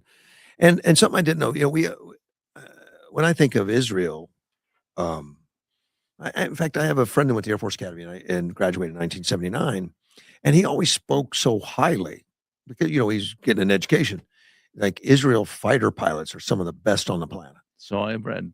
and and that's something they studied at the Air Force Academy. Like, these guys are ferocious. And I was listening to Victor Davis Hansen. Is it that right? Yeah. Victor Davis Hansen, yes. Yeah, VDH. which he's a historian, military historian and stuff. But he says Israel being a very small place and all that, they have more fighter jets than Britain. They have more fighter jets than by 100 than France Yeah, well, or Germany. right. But These- they've been under threat. Right. And I guess I didn't realize the size and capability they have has been a real focus because they're under threat. Yes, They're exactly. under threat, and they've got a tremendous record of effectiveness. Yes. And technologically, their air defenses are top notch. Yeah. And I think I've mentioned before that they have the Iron Beam, which is a laser system that can take out a lot of threats out to Those things are all so brand new. I don't know if the paint's dry on them. They've been, I think I wrote the article 4 or 5 months ago where they were being used and integrated into the Iron Dome. There's been some defenses. pictures of U.S. battleships that have them Have mounted, laser have defenses. yeah. laser things behind. But And like anything, it has some limitations and it has advantages. that's too. not the first layer. That's the one that's Right. real close. 'Cause That's, that's the with- effective. when they get to within a few miles. Yeah. Yeah. And then it depends on the weather. It does. There are ways that you can work around things to overcome some of the limitations, like the Iron Beam uses multiple frequencies, for example, so that Oh. multiple frequencies of laser That working surprised me. together. I would have thought it would just be No, they use several different kinds, and that makes it a little more effective, a little more easier to get through some Ted barriers. Mail caller on show. I just got a call. Let's take that real quick. Good morning, Ted. Good morning. How are you doing? We're still on the podcast. We're live. I know. I want to tell you something I just found out Go ahead. from a police officer. All right. Monday, they're going to lower the speed limit on 32nd Avenue between Arizona and Pacific or something, and they're going to speed trap it. Right away, speed trap it. Yeah, they're going to speed trap it with cruisers and radar. Yeah, I think mostly it's about 45 now, isn't it? 35 in some areas. It Yeah, might be 45. or It might be 35. 45. Depends just where you Steps are. down to 35 before you get to big curve. Right. Exactly right. So what are they going to lower it to? I don't know. I think didn't we hear should that start a part of it. protest What the- immediately. Well, I just go out. I just go out there and block the road. Yeah, just lay in it. Let me know how that works Sell for you. food, sell food and drinks and stuff. Yeah, my response is obey the speed limit. I Yeah. I don't I think disagree with they're- that. Yeah, like I say, they're going to drop the speed and they're going to trap it. I travel that a No- lot no- during the day because new car dealer row's there, Right. and I do travel that a lot to pick up parts during the day, and I'm a heavy footed guy. I push the limit a little bit. I get past I like know. crazy in that area. I mean, they whip I by know. me. Well, from where to Pacific did you say, Ted? I wasn't quite. Arizona to Arizona. Pacific. Arizona to Yeah. Pacific. Evidently, there's Yeah, been a that's lot pretty all, of short. That's not a very long stretch. No, it's all new car stuff. That's where all the new cars are. Yeah. Evidently, there's been Re- a lot of. Rebecca checked it. accidents She and says it's stuff. 35 according to KYMA. You can't believe Right. everything KYMA says. But mostly. But I know There it's is no K. There is no KYMA. sure there is. Isn't there? You're thinking of YMCA. No, you're wrong. I'm doing it. I'm doing the dance. Look at my fists. I figured you were. And Rebecca's saying it's Arizona to 2E. Oh, I don't even know where. I know Right, where 3E right. is. Yeah, I know where 3 is. Right, So it's- 2 would be 1 mile. It would to probably the be east, closer to Pacific. or west. 1 Yeah, mile I to don't the know. west. Yeah, I don't know anybody that does under 60 out there. So Man, I see him screaming. I guess- do all the time. I travel it all the time, so I do see him flying by. Man, that's Oh, that's heck yeah. going to be a target rich area. Well, so let's get the popcorn and watch it. only I'm putting up my it's a short telescope on the distance, roof. really. I want to. I Yeah. want to hear the excuses too. I want live excuses in the But you- cars. But you to would the think police if officer. they're going to change the speed limit, you would think they would put up some big warnings and some big stuff because people get in a habit. They're not really staring at the. Well, a lot of it's traffic flow. You know, a lot of people just follow the traffic stream, Yeah. and that may be Well, above not long above after the speed limit. not long after I got my license, I got one of these tickets: failure to pay full time attention to my driving. You got a ticket for that? For not paying Yeah. attention? Yeah, Man, When was that, Ted? it's when he Fairfax wasn't paying County. attention, is what it was. yeah. I wasn't paying attention. I was speeding and wasn't paying attention. Wow, it can happen. Well, hopefully it They was. roughed us up there. They roughed us up there in Western Fairfax County. Oh, did they just took you out and slapped you for not paying attention? Put you back in the car? Billy Club across the knee. I'm sure it that was- was slowed down. I'm sure it was well deserved. It was. Believe me. All right, buddy. I appreciate But, it. Thanks yeah, for I just letting us wanna- know. That's yeah. a good public service it's- thing. We need to caution people. I've been almost rear-ended out there from people. You know, I was going to make a left turn going eastbound, Uh-huh. and they just weren't paying attention. And I went to pull into the lane. And I they know were I've seen right on my people doing bumper. 60 out there. I mean, Oh I'm yeah, a lead foot, but I'm not going to do. I mean, I'm going to push it, but I'm not. No, I just let them 60 on pass your me. bike. No, I have a car. Oh, All yeah, right, well, we I'll know see it you wasn't guys on later. foot. No, foot. Uh, All right. Flash. Thank you, man. All right, guys, have a good day. Be good. As Mr. Ted. Yeah, that's a shocker to me. I mean, if they wanted to do some traffic work, they could do I've it seen- now. Yeah, I've seen people stopped in that area, you know, with a flashing blue lights around. I haven't seen a lot of accidents out there. I haven't seen that as accident prone, but maybe it is. I don't. You know, I'm anecdotally, I only see it certain times of the day, but they do fly through there. When I'm traveling there, it's usually on a Sunday, and most of the traffic seems to be a little above the speed limit, but not hugely. You know, maybe 40, 45, and 35. Mm-hmm. Yeah, well, if they pull you over and say you're doing 45, say no, I was only doing 40 in a 35, then Yeah, well, they'll be happy with that. You've then admitted to the crime. Yeah, so, They're happy with that. The police officer, oh, great, man, that's what we'll put down there. yeah. You admitted to 40. Mine would be, I was just flowing with the traffic, officer. Mm-hmm. Don't know exactly. Wasn't paying much attention to the speed. I was, Ted mentions that he was fined for not paying attention. That actually happened to me once where I was not paying attention. I didn't know how fast I was going. I got pulled over. Sure. And the police officer kept asking me, do you know how fast you're going? I said, I have no idea, officer. He said, well, you were doing 35 and 25. I said, I'd have to take your word for it because you were paying more attention to it than I was. Yeah. He let me go. I confused him. Oh, But it was all true. I really well, didn't you know. see, honesty can have an effect. Yeah, I was probably the first guy who told him the truth all day.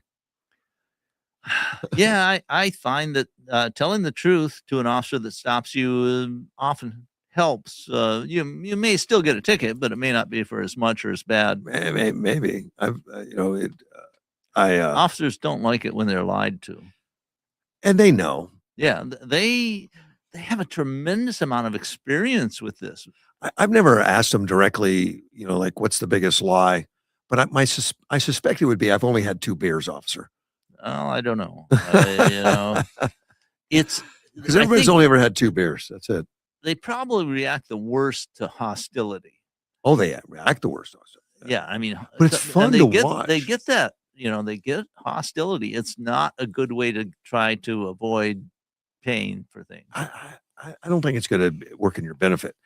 But on YouTube, when you get those, cop shows that have YouTube where these people act just ridiculous, Oh, it's yeah. amazing to me. Well, and a Where lot do of these them, people come from? well, a lot of them are under the influence of something or another. Oh yeah, or they've had some emotional deal that they You can can't have handle. that. You can have that. I mean, people will get into their car to burn off excess emotion, Oh yeah. and that can Yeah. have bad results. But That's it very might be bad. better than staying where they are and burning off emotion. I don't know.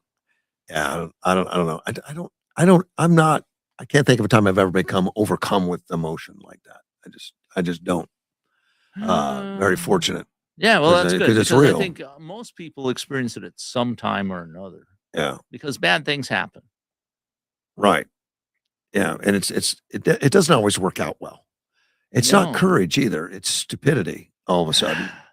It's I hesitate to call it stupidity. I'd say it's lack of sufficient self-discipline. Yeah. And it's not always easy to have sufficient self-discipline to prevent going off the handle. And I think it happens more to younger people than to older course. people. Yeah. Because you gain experience. Experience will back you off a little bit. I mean, a few handcuffs and stuff. Yeah. You know?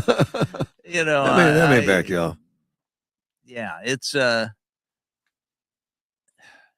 and of course what we see on YouTube are often the worst incidents. Of course. You know, But because- and they may be 1 out of 1,000,000 or 1 out of 2 or 3 million, but we still see them, and then we start thinking that's commonplace.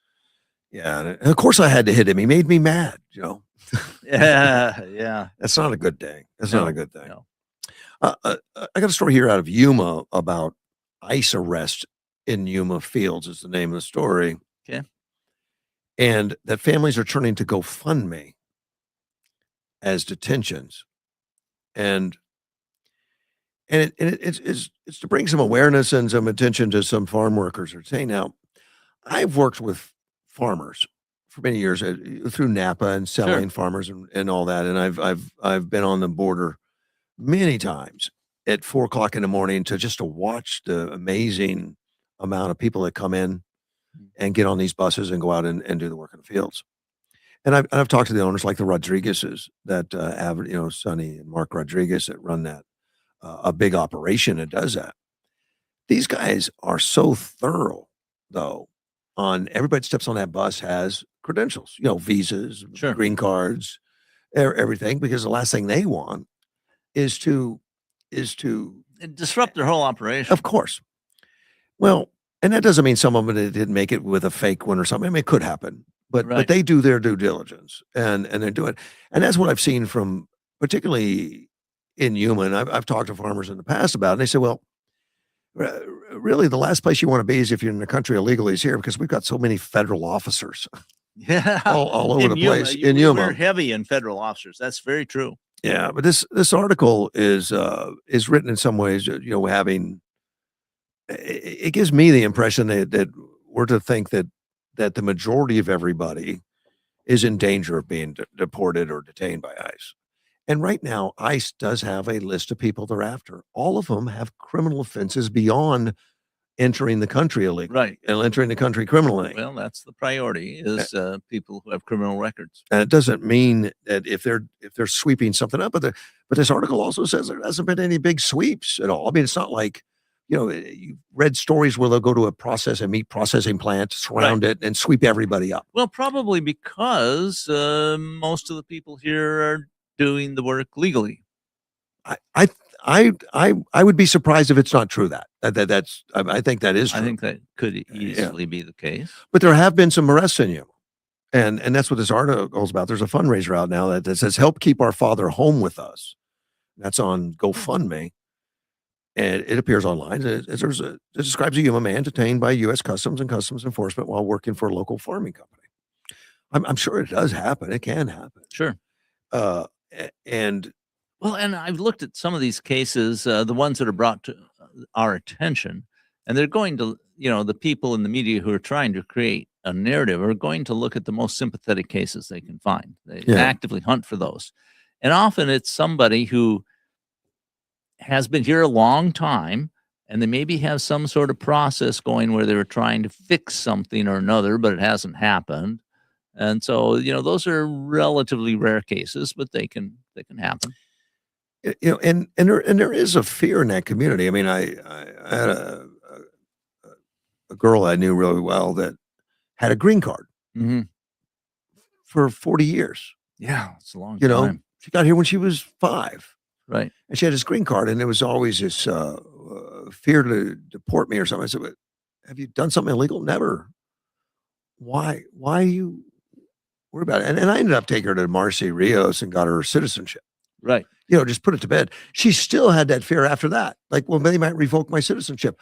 Not unless you lied on the application. Well, Yeah. part of this comes from is that in much of the rest of the world, you can't depend on due process of law. And a lot depends on who the person is and whether they want to get, come after you for some reason or another outside of law. And so I think there's a reason for people who have not grown up in the system in the United States Yeah. to fear, that they could not count on the due process of law. And I think on the left, they stoke that fear. They do. And have trying to make it more real for people. And it's something that on conservatives are known to promote due process of law and that it should be reliable and dependable and liberty. The judge should be blind to whether your color or your race or your ethnic origin. And judges are people, they make mistakes too, but in general, the U.S. has a pretty good reputation most places for following due process of law. I don't think we've been following it though, because we look at the problems we're in right now where, we've got people that are in the country illegally that have committed many crimes that are still walking around in the country. Well, exactly. And there have been some jurisdictions are actively fighting that. Well, Minneapolis is one. Sanctuary type cities. But that's whose ICE is, that's their primary goal is we're going after these people that are causing the worst possible problems. And I don't think it's an accident that in 2025, we have recorded the lowest homicide rate in the U.S. ever. You notice that the Democrat run publications don't talk about that. Yeah. I mean, this is something I've studied because I'm interested in self-defense, firearms law, all of that. It's kind of my subject matter expertise. And it's, as far as I can tell, getting down below 4 homicides per 100,000 population in the U.S. is the lowest it has ever been recorded, because we really didn't start recording until well after 1900. Right. There were estimates. You can go on estimates. Well, it all depends on who's estimating what and how you do it. But they actually tried to start recording it well after 1900. I think about 1910 or I don't 20. think it was low in our country during the Wild West and stuff. I think it was kind of high. It's, I read Teddy Roosevelt's, I think it's where he is talking about his ranch days out in, I think it's South Dakota. I thought it was North Dakota, but it might be. It was one of the Dakotas. And, the attitude of his neighbors was, well, you got this person that stole something from you. Why do you bother bringing him to court? Just hang him. Right. And I mean, so there was this vigilante attitude of if somebody is not doing what we think's right in the neighborhood, we just get rid of them. They didn't have 911. They didn't have 911. They maybe didn't even have a sheriff, right? Because maybe it was still a territory and not a state, and they didn't have access to a court system. What do you do? I mean, if you find somebody who's doing bad things, are you going to try and lock them up? How? How do you? Where do you put them? Yeah. Then you have to maintain them. I mean, it's one of the reasons slavery came about, because we can get some use out of these prisoners instead of just killing them. And so slavery was a one-up for civilization a couple thousand years ago. Yeah, you put them to work. This article goes through a bunch of families in crisis and stuff, which is real. I mean, if you take a breadwinner out of the house, I don't know if he's a criminal or not a criminal, what's going on. Well, unless you know the specifics, it's hard to know. Yeah, and they don't give a lot of specifics, and that's intentional. They're putting out GoFundMe ads saying, family needs help, and they're not saying a lot more than that. A generic request like that usually doesn't bring in a lot of money. I've never used one. I don't know. I should do a GoFundMe page because I'm missing a signal. I need AM. I know a little bit about the way this works. GoFundMe would not be my choice because they tend to have an ideological slant against conservatives. The one that I would use is Give, Send, Go, which is Christian based, and they say, we will, as long as we are not directly promoting criminality, we'll take anybody and we'll put up their page. And I helped people in that Billings, Montana gun-free school zone case. I helped them Oh, yes, you put did. one together for that, and they were able to get some help. It was useful, but they didn't get rich off it. I think they got a few thousand dollars. That's barely always a enough. help. Yeah, and when you're not making much money, that can be a lot. Of course, once you get a page like that, next thing you want is national news. Yeah, well, of course, of course, and it went together with my, my doing that whole series on that case, and now we're they have won essentially the Ninth Circuit. But their life's in shambles, but they won. That's it. Yeah. Where do I get my reputation back? Yeah. How do I recover the lost income? Right. How do I, all of that? And I'm trying to help with that. I don't know. We'll see. We might be able to get some restitution. I don't know. Yeah, it's hard to do. Very hard. It can happen. And because lawyers are expensive. Yeah. And you basically have to use the legal system. And so I don't know when I get more details, something actually going on, I'll talk about it on the air. Yeah. But if it makes national news and you get a photograph of a police officer hitting him with a billy club, yeah, well, you can do a GoFundMe and do pretty well. I know Ameline talked about putting me in for a Pulitzer Prize on that, but oh, good. they never did. I don't think it was a fun thing for them to talk about it. The Mexican Council in Yuma talks about it. And I don't know how I feel about that, but they said if they're arrested, they have a right to remain silent. Sure. Which is true. Be respectful. Don't lie. Say you want the Mexican consulate to be notified. I want the Mexican consulate to be notified. It's critical. If they don't ask to notify us, ICE doesn't notify us. And when we go to the detention centers every week, we visit them, and that is when we find out who is there, and we interview them. But if they do not, the case that they want to see the counsel, if they don't say it, then we'll never find out. Right. I mean, and that's just a problem.